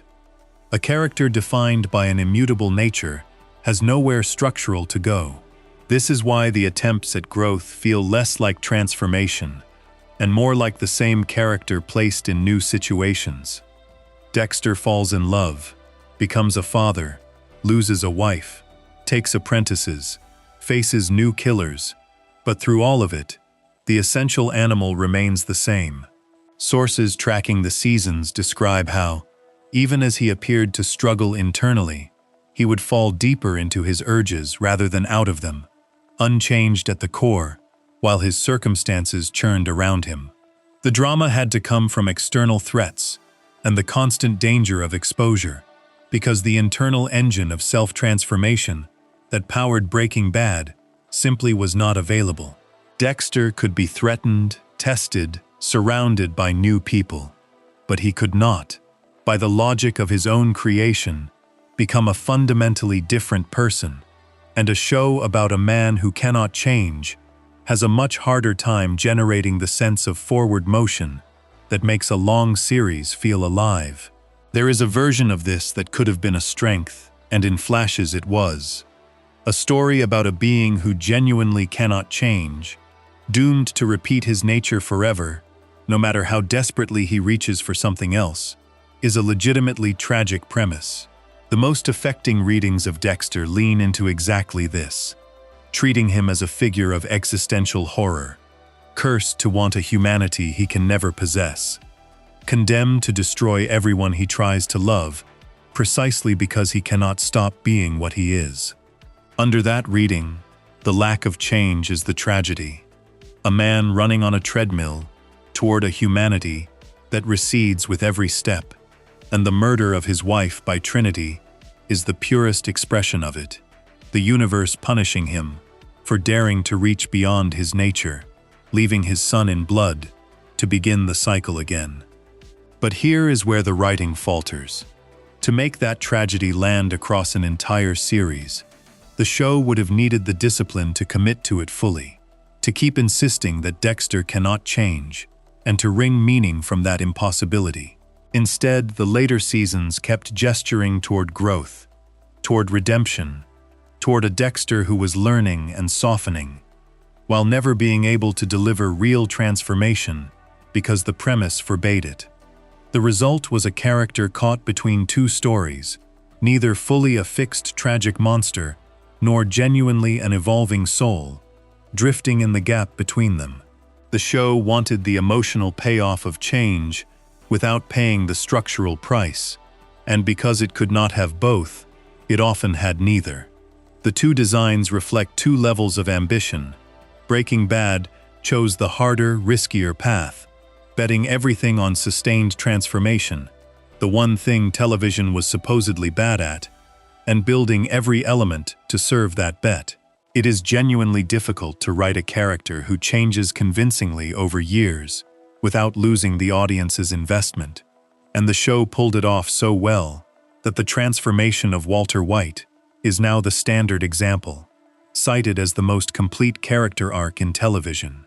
Dexter chose, or was forced by its source material to choose, a fixed nature, explored through changing circumstances, a legitimate choice that produced a compelling character, but a less ambitious one, and crucially, one that becomes harder to sustain over time rather than easier. A falling man can always fall further. A hiding man can only be discovered so many times before the discoveries lose their force. The proof is in what lingers.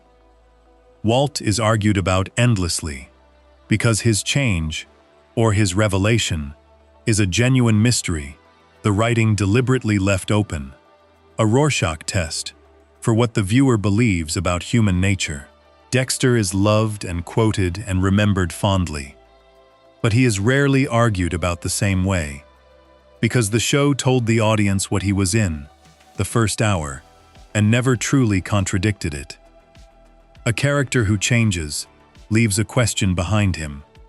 A character who cannot change leaves a closed book.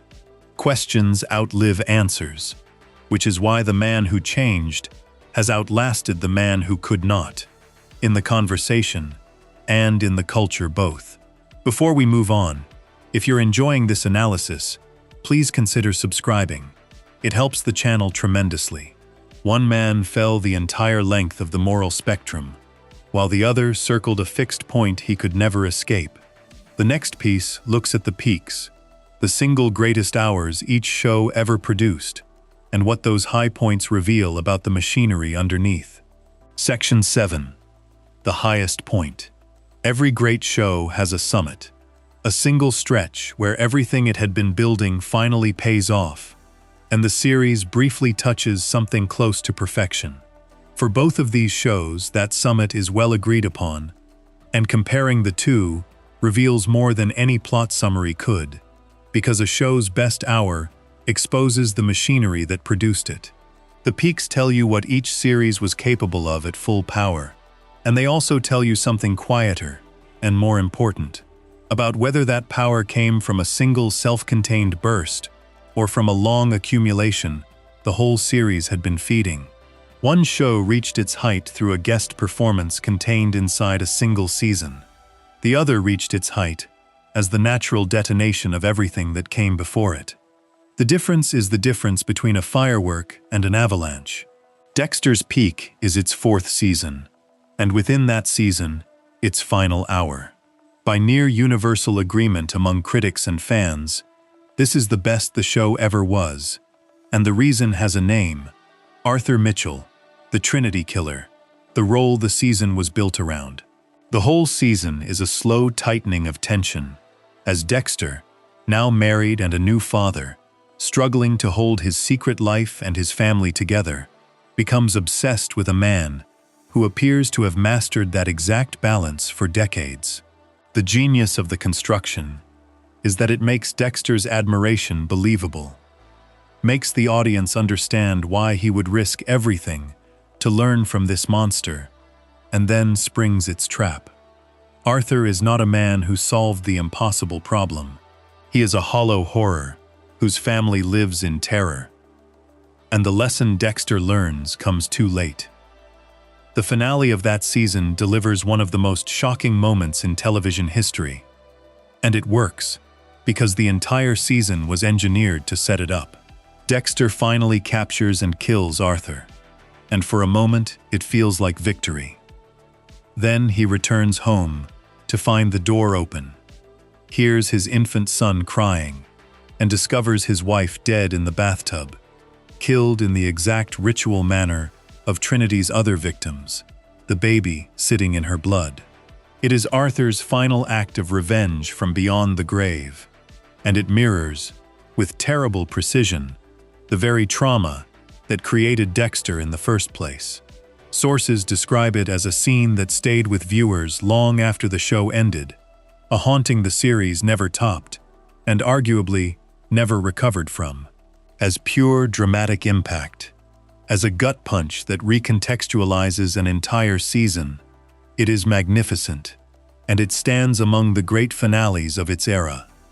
What is striking is how self-contained this peak is. Its power comes overwhelmingly from a guest character who arrives at the season's start and is dead by its end. The actor won major awards for the role, and sources discussing the seasons that followed described the immediate and steep drop-off, how the next antagonist felt inferior, how nothing the show built afterward could approach what Trinity had established. The summit was a peak the show climbed by bringing in an outside force, scaling it brilliantly, and then watching that force depart, leaving the series searching for a new mountain it never found. The height was real and earned, but it was borrowed in a sense, dependent on a guest performance and a self-enclosed story that ended when the season did. Breaking Bad's peak works on the opposite principle entirely. Its summit is the episode many critics call not just the best of the series, but one of the best hours in the history of the medium, the third from last of the whole show. It is the episode where everything Walt has built finally collapses in real time, where the consequences he has been outrunning for 5 seasons all arrive at once. And the crucial thing is that nothing in it is borrowed. There is no guest villain carrying the hour. The episode is the direct, inevitable detonation of everything the series had spent some 50 episodes accumulating. Every catastrophe lands so hard precisely because the audience has watched, step by step, the long chain of choices that made each one unavoidable. In that hour, the brother-in-law who has hunted Walt for the entire series is killed in the desert, executed by a gang Walt himself brought into the story, while Walt watches and begs for a life he cannot save. The fortune Walt built is torn apart and scattered. His family, finally learning the full truth, turns on him in a kitchen confrontation that ends with Walt fleeing his own home. The episode strips away every justification Walt has ever offered, every lie about family, and shows the wreckage of his choices with unflinching clarity. Sources call it the show's finest hour, and one of the best episodes television has ever produced. And the reason is structural. It is the payoff of a debt the show had been carefully running up since its first episode. The avalanche is made of everything that came before. Consider what this contrast reveals about the two shows at full power. Dexter's best required an injection from outside. A brilliant guest who arrived, dominated, and left.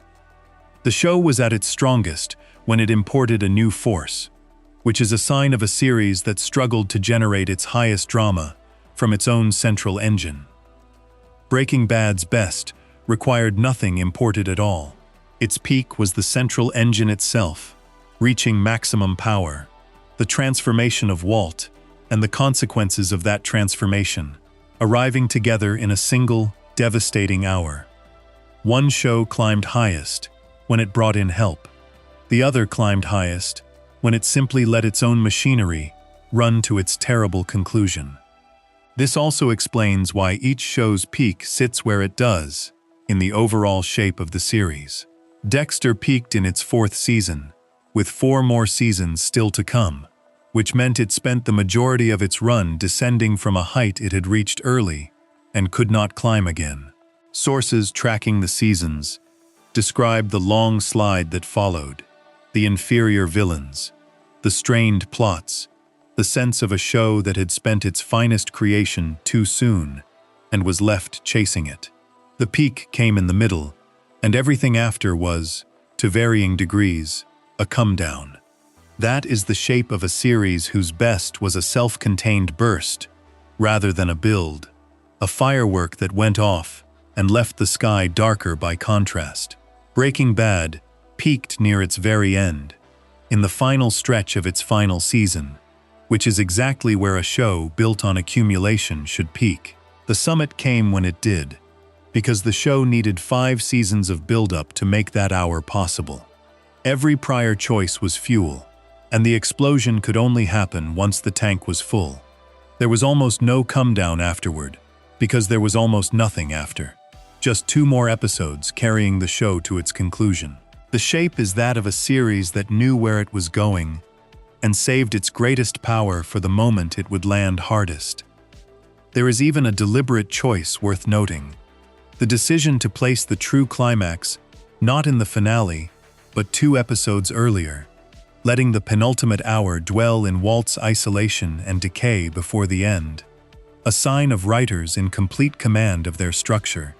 An honest comparison has to grant Dexter something here.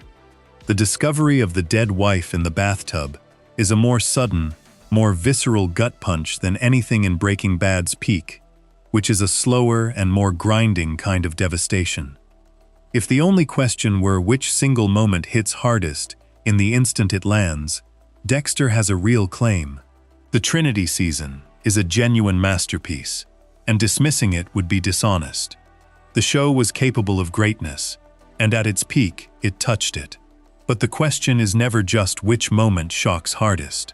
It is which peak reflects the stronger overall construction. And there the comparison tilts decisively. A peak that depends on a guest character and ends when that character's season ends is a peak the show could not sustain or build upon.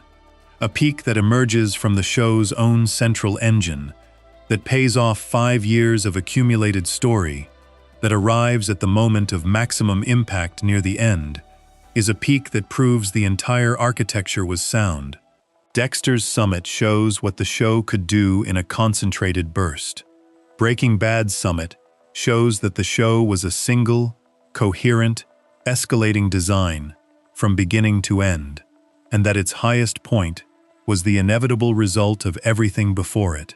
The summits, in the end, are perfect emblems of the two shows. Dexter at its best was a brilliant, self-contained season anchored by an unforgettable guest, a season that touched greatness and then could not return to it, leaving the series to descend through its remaining years. Breaking Bad at its best was the detonation of its own carefully laid charges, a peak that required the whole series to make it possible, and arrived exactly where it would hurt most. One show proved it could reach a great height. The other proved it was a great height, sustained and climbing, all the way to the moment it chose to end. That difference is also a warning, and the warning is what the next chapter of this story is about. Dexter reached its summit early, and then had to keep going, season after season, with its best work behind it. What happens to a show that peaks in its middle and must somehow fill the years that follow is one of the saddest stories in modern television, and it is the direct cause of the collapse that would eventually define the entire series in the public memory. The height of the 4th season and the depth of what came after are not two separate facts. They are the same fact seen from opposite ends. A show that climbed too high, too soon, and spent the rest of its life falling. Before we move on, if you're enjoying this analysis, please consider subscribing. It helps the channel tremendously. One show detonated its peak at the perfect moment near the end. The other spent its summit early and had nowhere left to climb. The next piece follows that collapse, the long decline of Dexter's later seasons, against the iron discipline that kept Breaking Bad steady to the last. Section 8. The long fall and the steady hand. The cruelest test of any television show is not whether it can be great, but whether it can stay great. Almost any talented team can produce a brilliant season. The far rarer achievement is sustaining that quality across years, resisting the slow forces that pull long-running shows apart, the cast changes, the writer turnover, the pressure to keep going, long after the story has told itself.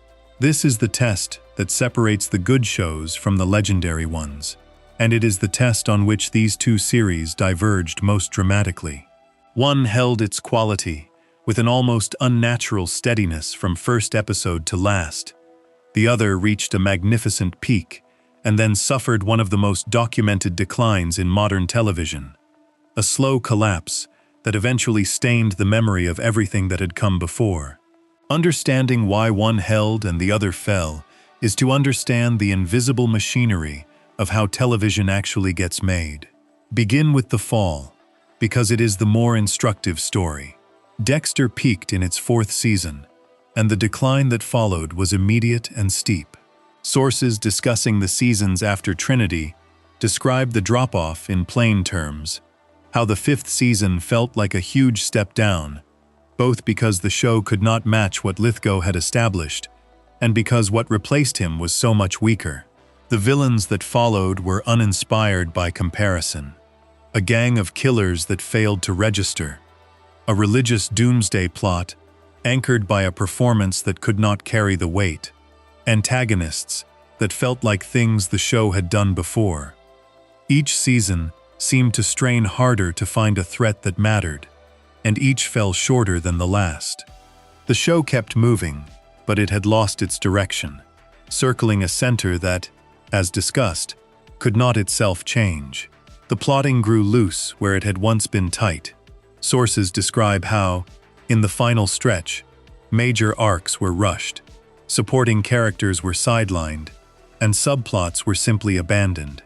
The sharp moral dilemma that had defined the early seasons, the genuine tension of a monster trying to live by a code, was lost. Choices that the early show would have agonized over were waved through. Characters behaved in ways that served the plot rather than their own established natures. The infamous turn of having Dexter's sister fall in love with her own adoptive brother is the most cited example, a swerve many viewers found grotesque, a moment that took the show's strongest supporting character and bent her into something unrecognizable for the sake of a shock.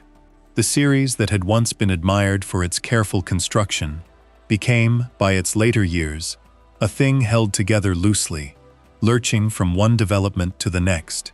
And here is the part that matters most for understanding the comparison, because it points to a structural cause rather than a mere loss of inspiration. The lead actor himself, reflecting on why the show declined, pointed directly at the machinery behind the camera. He cited the high amount of writing and production staff turnover throughout the show's run as a reason the series lacked a cohesive narrative. The people steering the show kept changing, and with each change, the characters' attributes grew less clear, and the show's later seasons grew weaker. This is not a small detail. It is, by the account of the man at the center of it, a primary cause of the collapse. The turnover at the top is especially telling. The showrunner who guided Dexter through its strongest years, including the peak fourth season, departed at the end of that very season. The man who had overseen the show's rise left at its summit, and the seasons that followed were steered by other hands. By the time the series reached its end, it was being run by yet another showrunner, who made the fateful choices that defined the finale. The result was a show that changed its fundamental authorship multiple times across its run, and the lack of a single consistent vision shows in the work. Sources note that other long-running shows have suffered the same way from the same cause: the absence of a steady hand at the wheel, producing a story that loses its shape over time. Dexter is a textbook case. The vision that built it walked away at the peak, and what remained could not hold the line. This is the deep reason the decline was structural rather than accidental. A show built around a character who cannot fundamentally change is already vulnerable, because it must generate its drama externally, from new threats and new dangers, rather than from the internal engine of transformation. Such a show depends enormously on consistent, skilled writing to keep finding fresh ways to endanger a static character. Take away the consistency, change the writers and showrunners repeatedly, and that already vulnerable structure begins to crumble. The premise gave the show a short natural life, and the turnover behind the camera shortened it further. The two weaknesses compounded each other: a fragile design handled by changing hands, and the collapse that followed was the predictable result. Now turn to the steady hand, because Breaking Bad is the near-perfect counterexample, and its steadiness was not luck but design. The show was created by a single guiding figure who shaped it from the first sentence of the pitch to the final shot of the finale. He had the end in mind from the beginning, the transformation from one kind of man to another, and that single sustained vision ran through the entire series like a spine.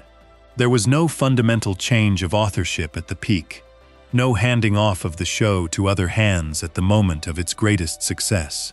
The person who conceived it carried it through to its conclusion. And the consistency of that vision is visible in every season.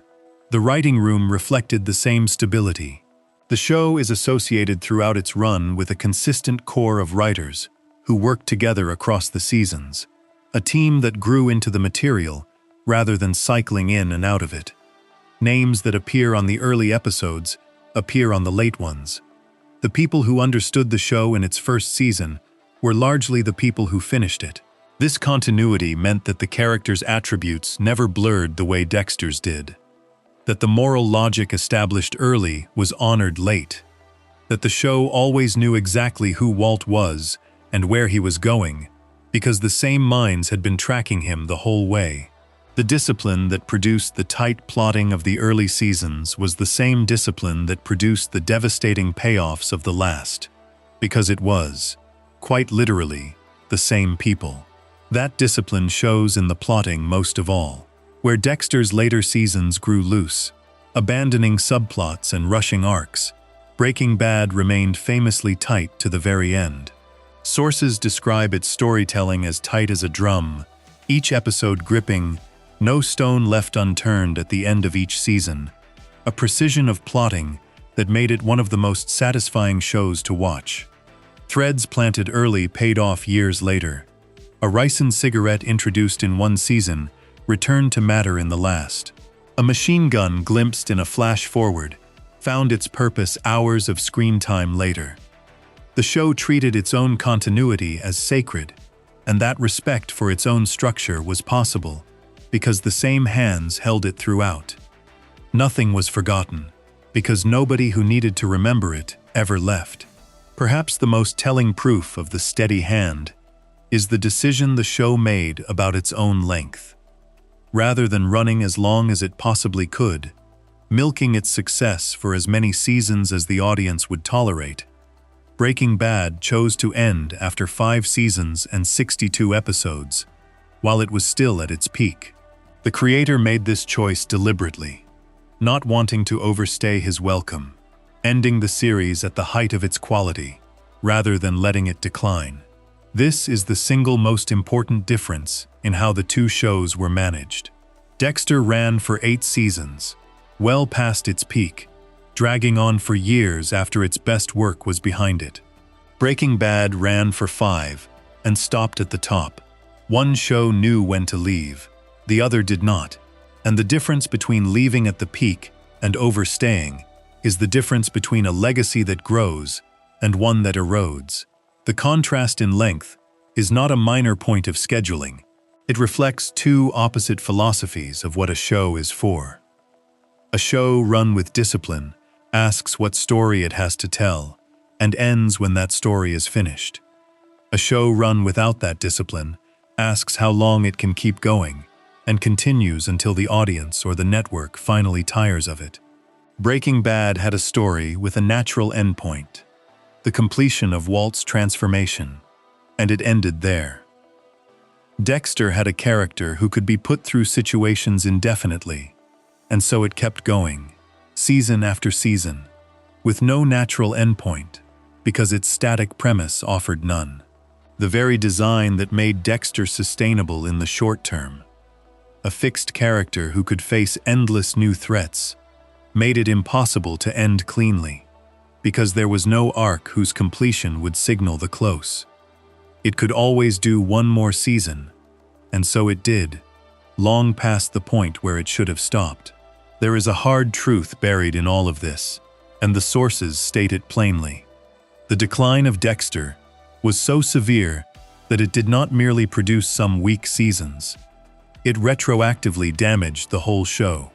Some viewers came to feel that the way the series ended made the entire thing worse, that the collapse poisoned the memory of even the great early seasons. A show is judged, in the end, partly by how it holds together as a whole, and a show that falls apart in its second half invites the audience to question whether the first half was ever as strong as it seemed. Breaking Bad faces no such question, because it held its quality to the end and stopped at the right moment. The whole series stands intact, and its consistency is itself part of why it is so revered, entering record books as among the most critically acclaimed shows ever made.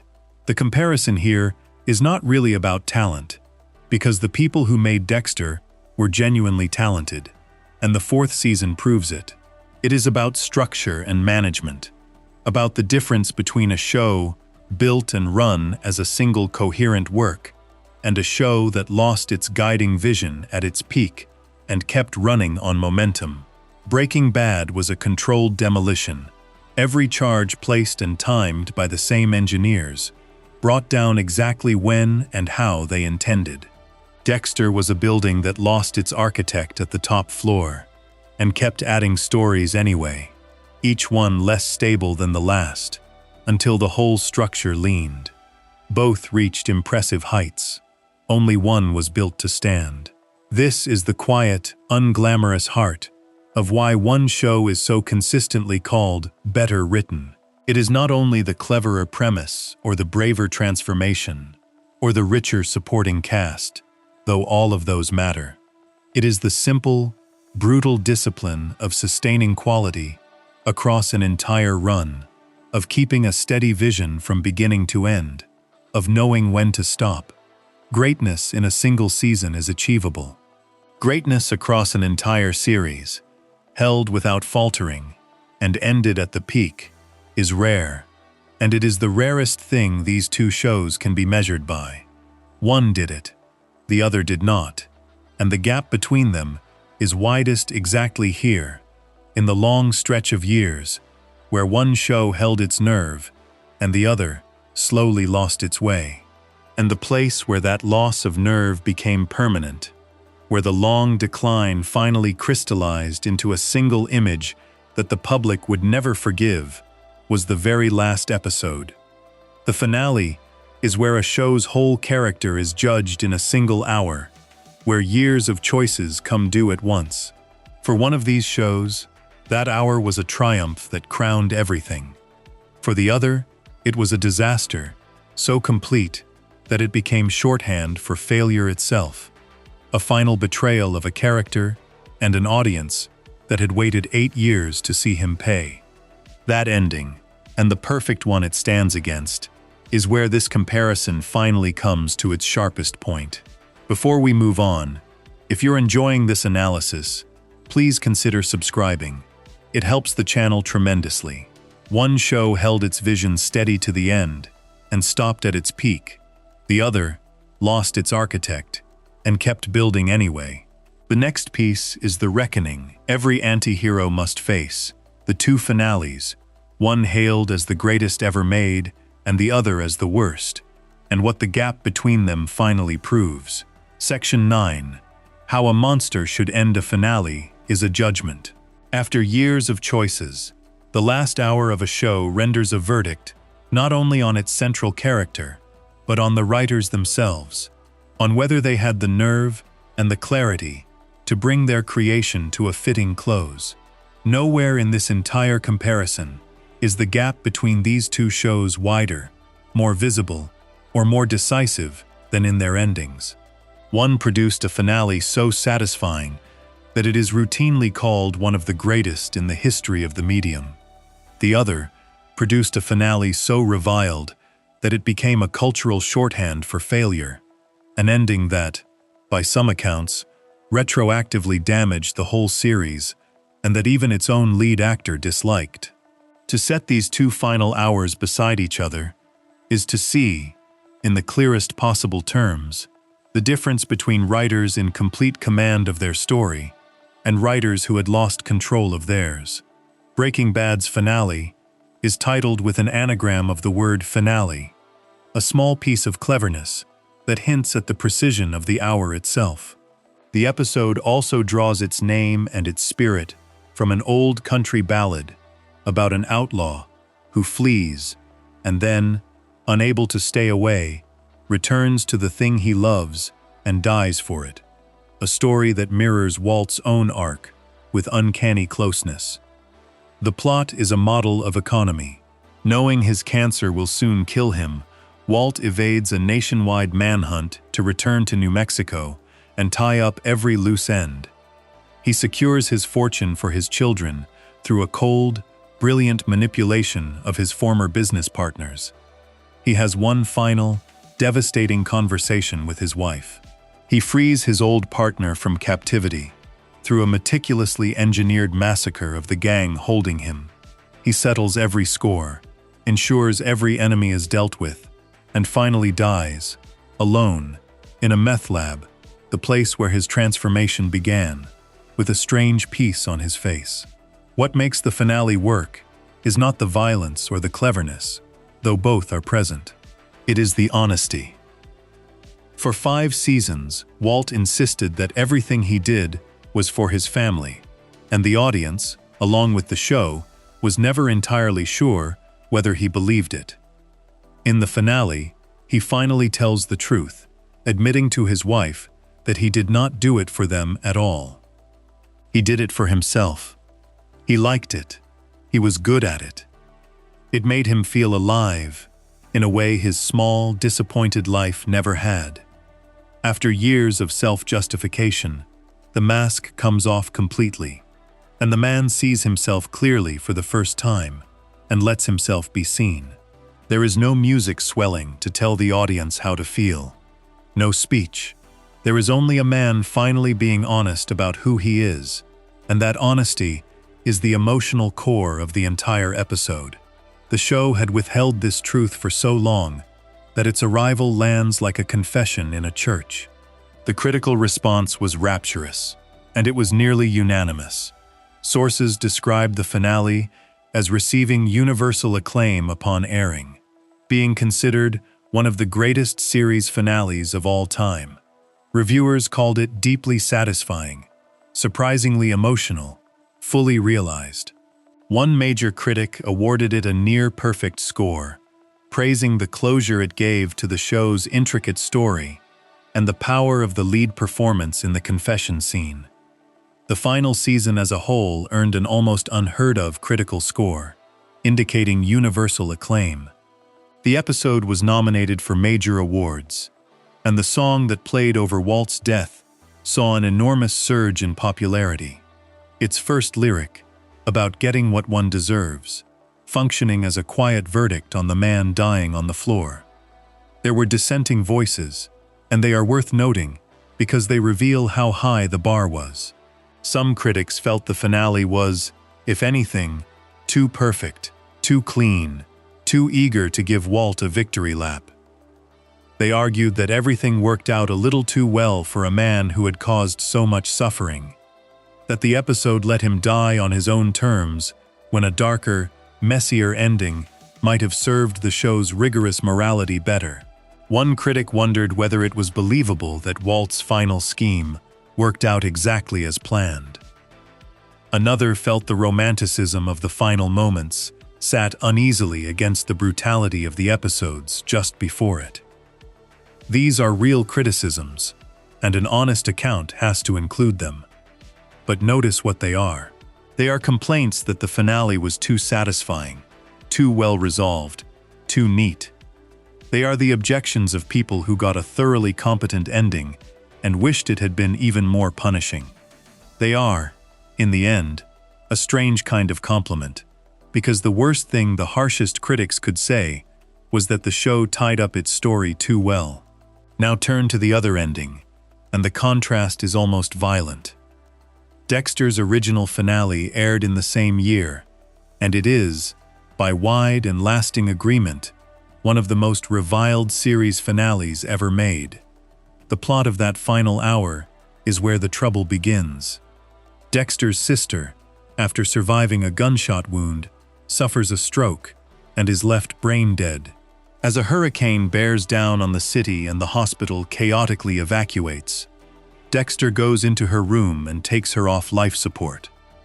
He then carries her body out to his boat, drives into the storm, and drops her into the sea, disposing of the sister he loved in the same manner he disposed of his victims. He fakes his own death in the hurricane. And then, in a final epilogue, the show reveals that he is alive, having abandoned his young son and his new life, living in self-imposed exile far away. working as a lumberjack, bearded and silent in a logging camp. The reaction was immediate and savage. Sources describe how, the instant the finale aired, the most rampant response was disbelief that after 8 years, Dexter had simply become a lumberjack. The image became a meme, a punchline, the single shot used forever after to illustrate how far the show had fallen. The episode was panned for poor storytelling, for lackluster plotting, for arcs that seemed constructed only to drag the series to its endpoint, with no concern for logic or cohesion. Critics and fans alike savaged it. In the years that followed, its reputation only worsened, until it became regarded as one of the worst series finales of all time, mentioned in the same breath as the most disappointing endings television has produced. Some viewers came to feel it made the entire series worse in hindsight, poisoning the memory of the great early seasons. The criticisms were specific and they were damning. The decision to keep Dexter alive struck many as a betrayal of the story's logic, because the series had seemed to be building toward a reckoning, a moment where the man finally faced consequences for the trail of death behind him. Instead, he escaped, again, into a vague penance that satisfied no one. The lumberjack ending contradicted the show's own premise, since Dexter had spent the entire series explaining that he could never rid himself of the dark passenger.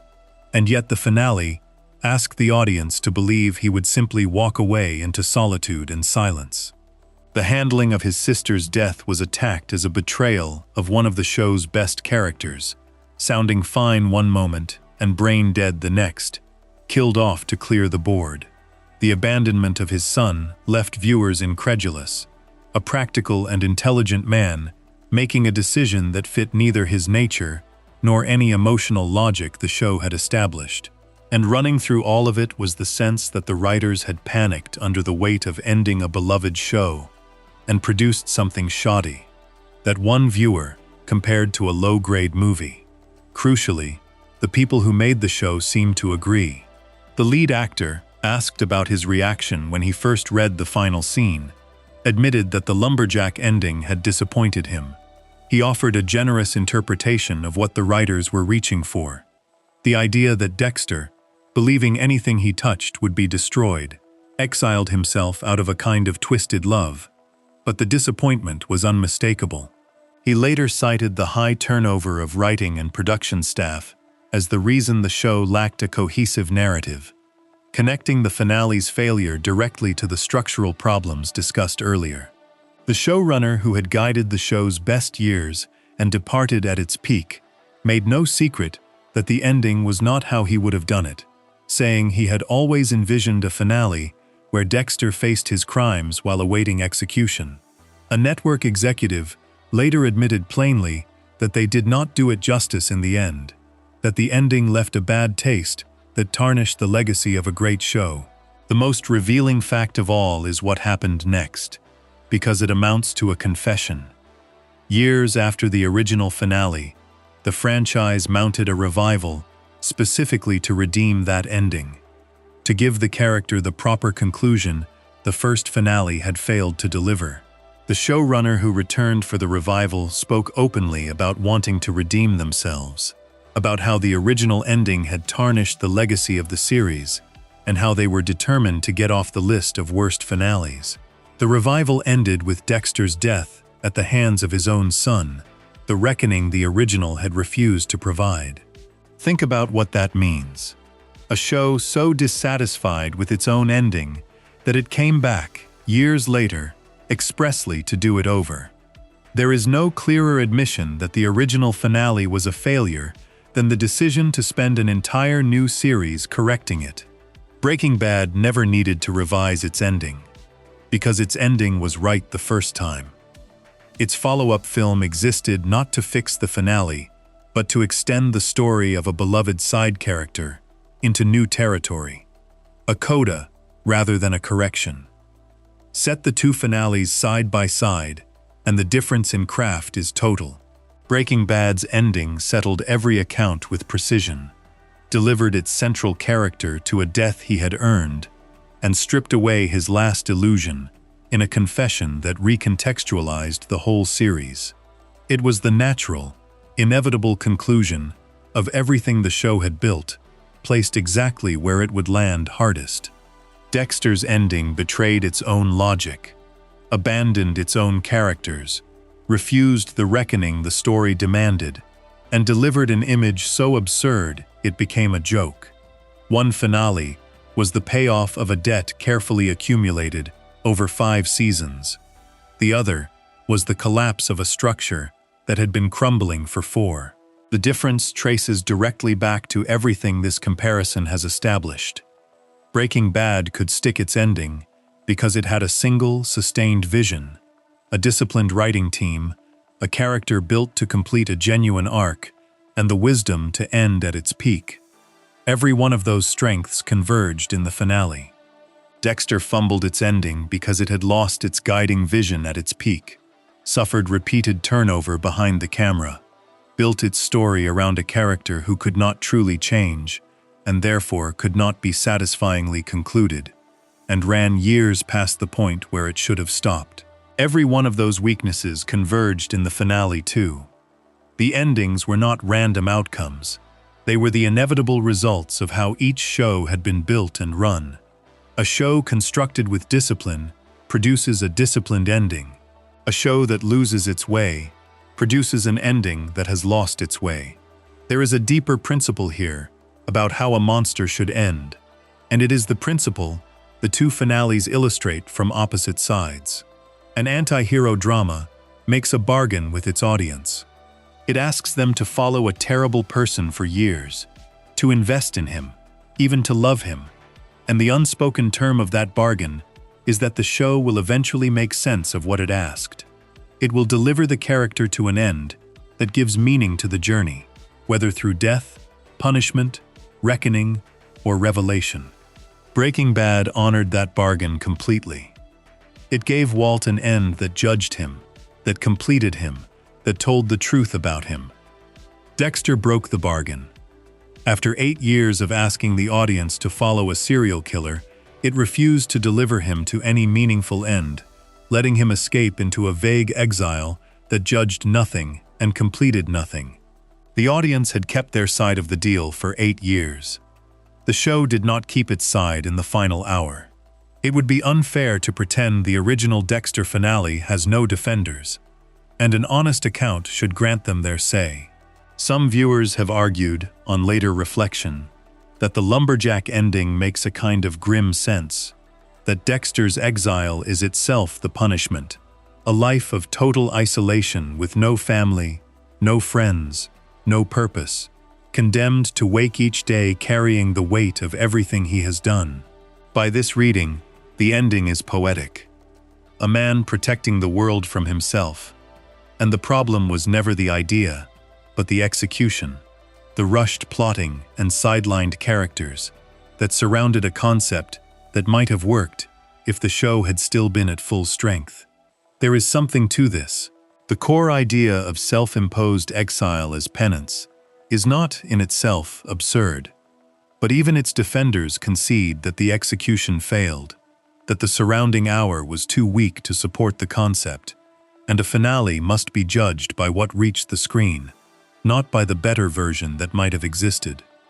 The kindest defense of the ending is still an admission that the show could not deliver it properly. That admission is the whole point. The measure of a finale is not whether a clever critic can construct a generous interpretation after the fact. It is whether the hour, as broadcast, delivered on the promise the series had made. Breaking Bad's finale needs no generous interpretation. It works on first viewing, plainly and powerfully, for almost everyone who sees it. Dexter's finale requires its defenders to look past what is on the screen toward what the writers might have intended, to excuse the execution in order to rescue the idea. A finale that has to be defended is already losing. A finale that simply works, that satisfies on contact, that crowns the series rather than diminishing it, has already won. By that standard, the verdict is not close, and it never was. The two endings are the final and clearest proof of the case this whole comparison has been building. A great character is not only born well and developed well, he must be ended well, delivered to a conclusion worthy of the journey. Walter White was. Dexter Morgan was not. At least, not the first time. And the desperate attempt to redo it years later only underlines how badly the original failed. In the art of ending a monster, one show achieved something close to perfection, and the other achieved something close to its opposite. And the distance between those two final hours is the distance between the two shows entire. Before we move on, if you're enjoying this analysis, please consider subscribing. It helps the channel tremendously. One monster was delivered to a death that judged and completed him. The other escaped into an exile so hollow, the show itself came back to undo it. The final piece weighs everything together: the awards, the legacy, the head-to-head history, and answers the question this whole video was built to settle. Section 10. The verdict. Everything comes down to this. After tracing two monsters from their births through their traps, their voices, their families, their enemies, their transformations, their peaks, their declines, and their endings, the time has come to weigh it all and answer the question this whole story was built around. Of the two great anti-heroes born in the same golden age of television, Walter White and Dexter Morgan, which one was actually written better? The answer, when all the evidence is gathered, is not close, and the most honest way to deliver it is to look first at the one place where the two men met face to face, then at what the wider world decided, and finally at what remains, years later, when the noise has faded and only the work is left. There is a single moment in history when these two characters were placed directly against each other and judged by the same body on the same night, and it is worth sitting with, because it is so clean a test. In the autumn of 2009, at the major awards ceremony that honors television's finest performances, the category for the Best Lead Actor in a Drama Series featured both men. Bryan Cranston was nominated for Walter White. Michael C. Hall was nominated for Dexter Morgan.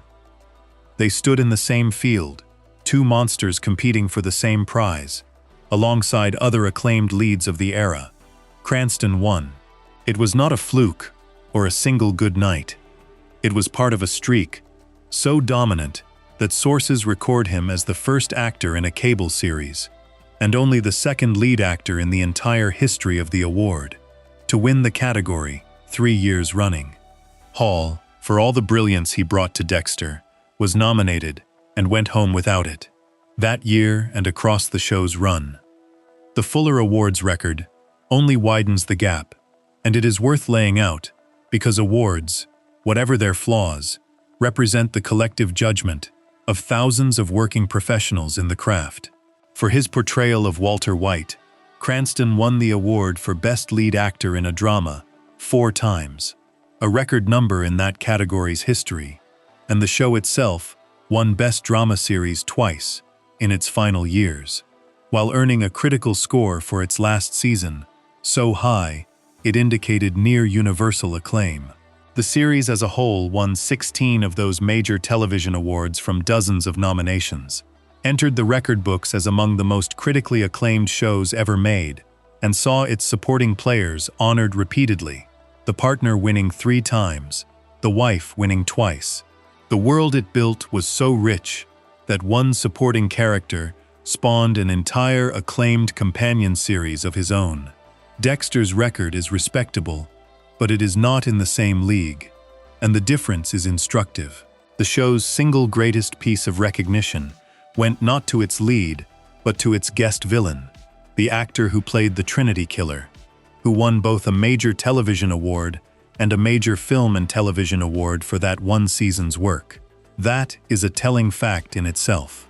The most decorated element of Dexter was a guest performance in its peak season, not the central character who carried all 8 years. Hall was nominated for his work, and was, by any measure, excellent.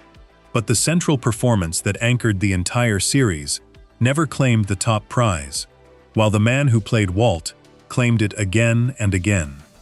When the professionals of the craft rendered their verdict, season after season, they came down decisively on one side. But awards alone do not settle a question of writing, and it would be lazy to lean on them entirely. So set them aside and consider the structural case that has been built across this entire story, because that is where the real answer lives. Strip away the trophies, and the question becomes simple. Which show made the braver, harder, more disciplined choices, and executed them more completely, from beginning to end? On every front this comparison has examined, the same answer keeps emerging, and the consistency of it is the proof. Consider the premises. Breaking Bad chose the harder path. A character built to genuinely transform across the life of the series, attempting the one thing its creator believed television had never properly done, turning the protagonist into the antagonist by slow degrees. Dexter chose, or inherited from its source novels, a character whose nature was fixed in early childhood and could only be concealed or revealed, never truly changed. A falling man can always fall further. A hiding man can only be discovered so many times. One premise had an engine that gathered power as it ran. The other had an engine that slowly lost power, forced to manufacture new external threats around a static core. The very design that made Dexter gripping in its first hour was the design that doomed it to a shorter natural life. Consider the craft of revealing character.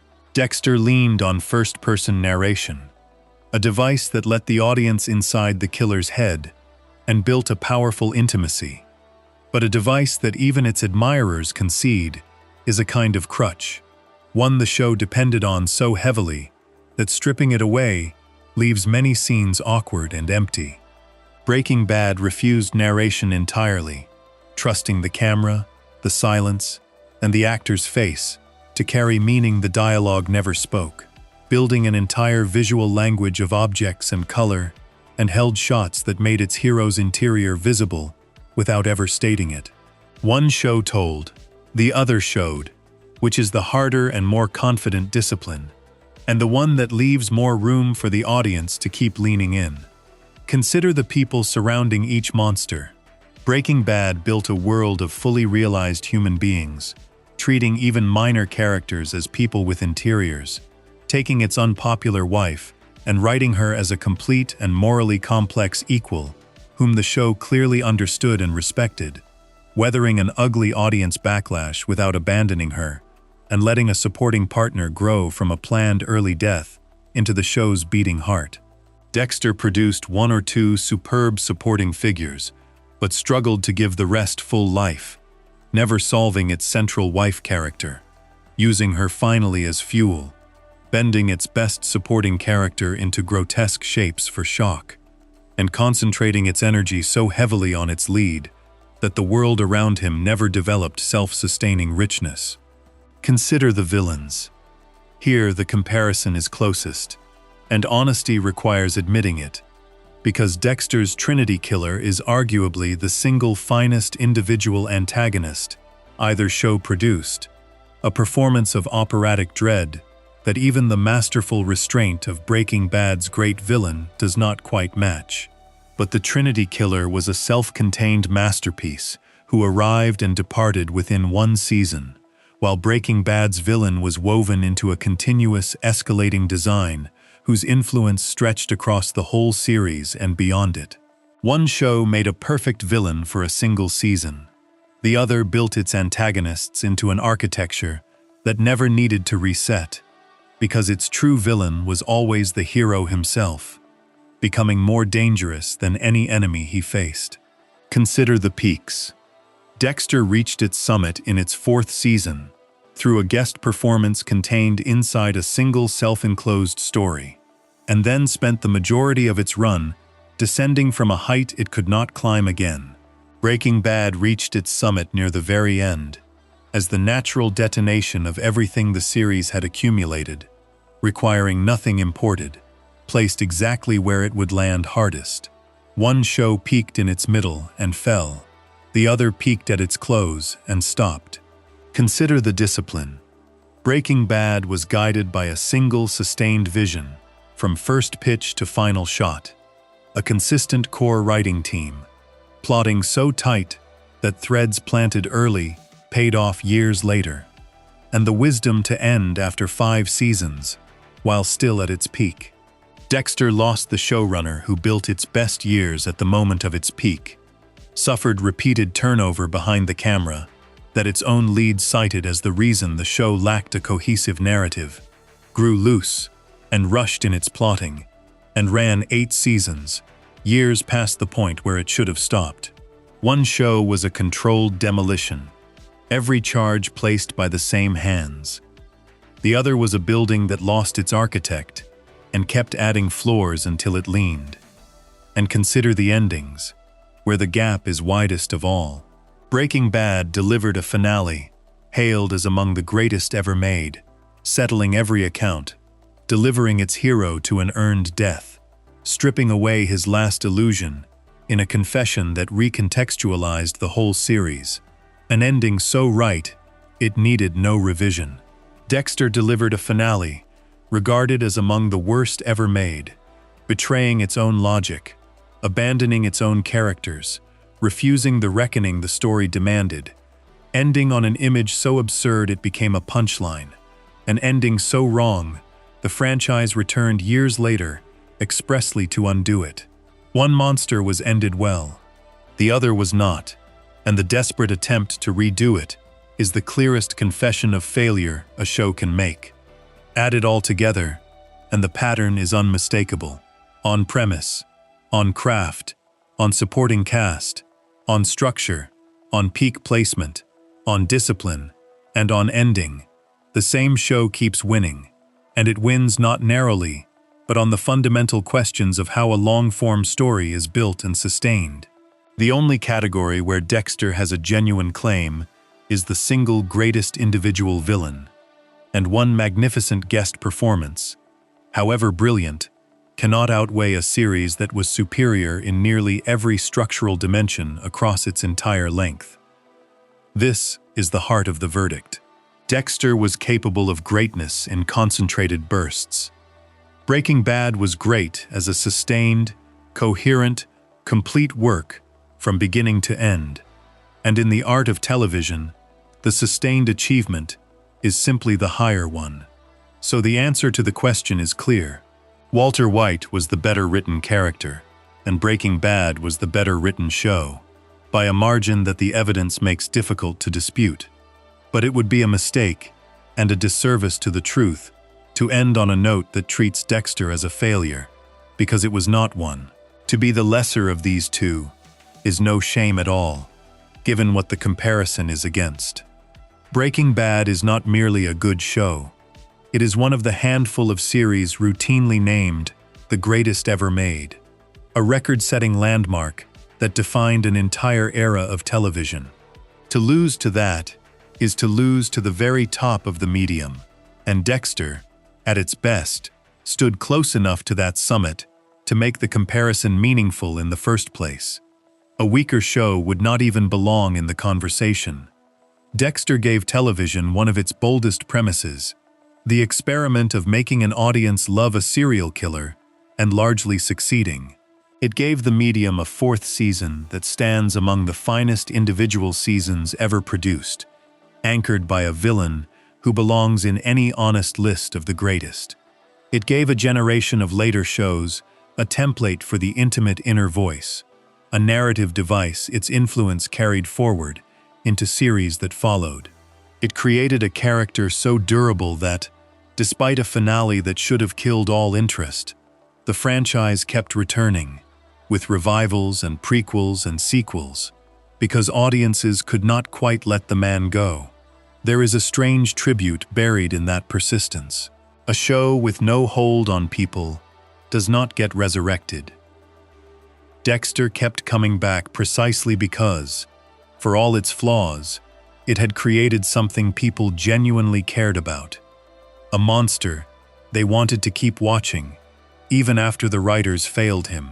And there is something worth saying about why Walter White ultimately endures more deeply than Dexter Morgan.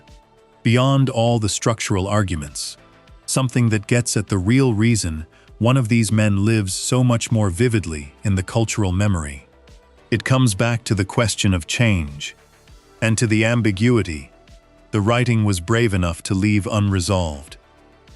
Walt is argued about endlessly, to this day. Because his transformation is a genuine mystery, the show deliberately refused to settle. Did he change, or did he merely reveal what was always inside him? Was Heisenberg a new creation, or an old self finally unleashed? The show planted evidence for every reading, and resolved none of them cheaply, leaving a space that viewers have been filling in for years. A Rorschach test for what a person believes about human nature itself. Walt is a question the audience can never stop answering. Dexter, for all his charm and all his horror, is more of a closed book, because the show told the audience what he was, in its first hour, and never truly contradicted it. He was a fixed creature, his nature set in childhood, his rules written before the story began, and the narration explained him so thoroughly that the explaining became a ceiling. There is less to argue about, less to project onto, less mystery to keep the mind returning. He is loved and quoted and remembered fondly, but he is not debated the way Walt is debated, because a character who tells the audience everything has given them everything, while a character who tells them nothing leaves them forever leaning in, trying to read a face that will not speak. Questions outlive answers. The man who changed, or who may have only revealed, left a question behind him that has outlasted the man who could not change at all. That is the final and deepest reason the verdict falls where it does. The better writing did not just produce a tighter plot or a more disciplined structure or a more satisfying ending, though it produced all of those. It produced a character of genuine and lasting mystery, a man complex enough that intelligent people will still be arguing about who he really was, long after both shows have aged into history. Walter White is a confession that recontextualizes a life, delivered by a man being seen completely for the first time as he dies. Dexter Morgan is a performance, narrated from the inside, of a creature who could never quite become the human he reached for. Both are remarkable achievements. Only one is a masterpiece, and the difference between a remarkable achievement and a masterpiece is exactly the difference this entire comparison has been measuring. Two monsters, born in the same golden age, both wearing the face of an ordinary man, both asking the audience to love them, and somehow succeeding. One was built to move, and was taken all the way to the bottom by a steady hand that knew exactly where it was going. The other was built to hide, and was explored with intelligence and feeling, but could never truly be moved, and was finally failed by the hands that had lost their way. When the trophies are counted, and the structures are weighed, and the endings are judged, and when the simple human question is asked, of which character still lives most vividly in the mind, the answer is the same answer it has been at every step. Walter White was written better. Breaking Bad was the better show. And the measure of how high that bar sits is that being the second of these two is itself a kind of greatness, a silver medal in a race against one of the finest things television has ever produced. If you enjoyed this video, make sure to subscribe, and I'll see you in the next video.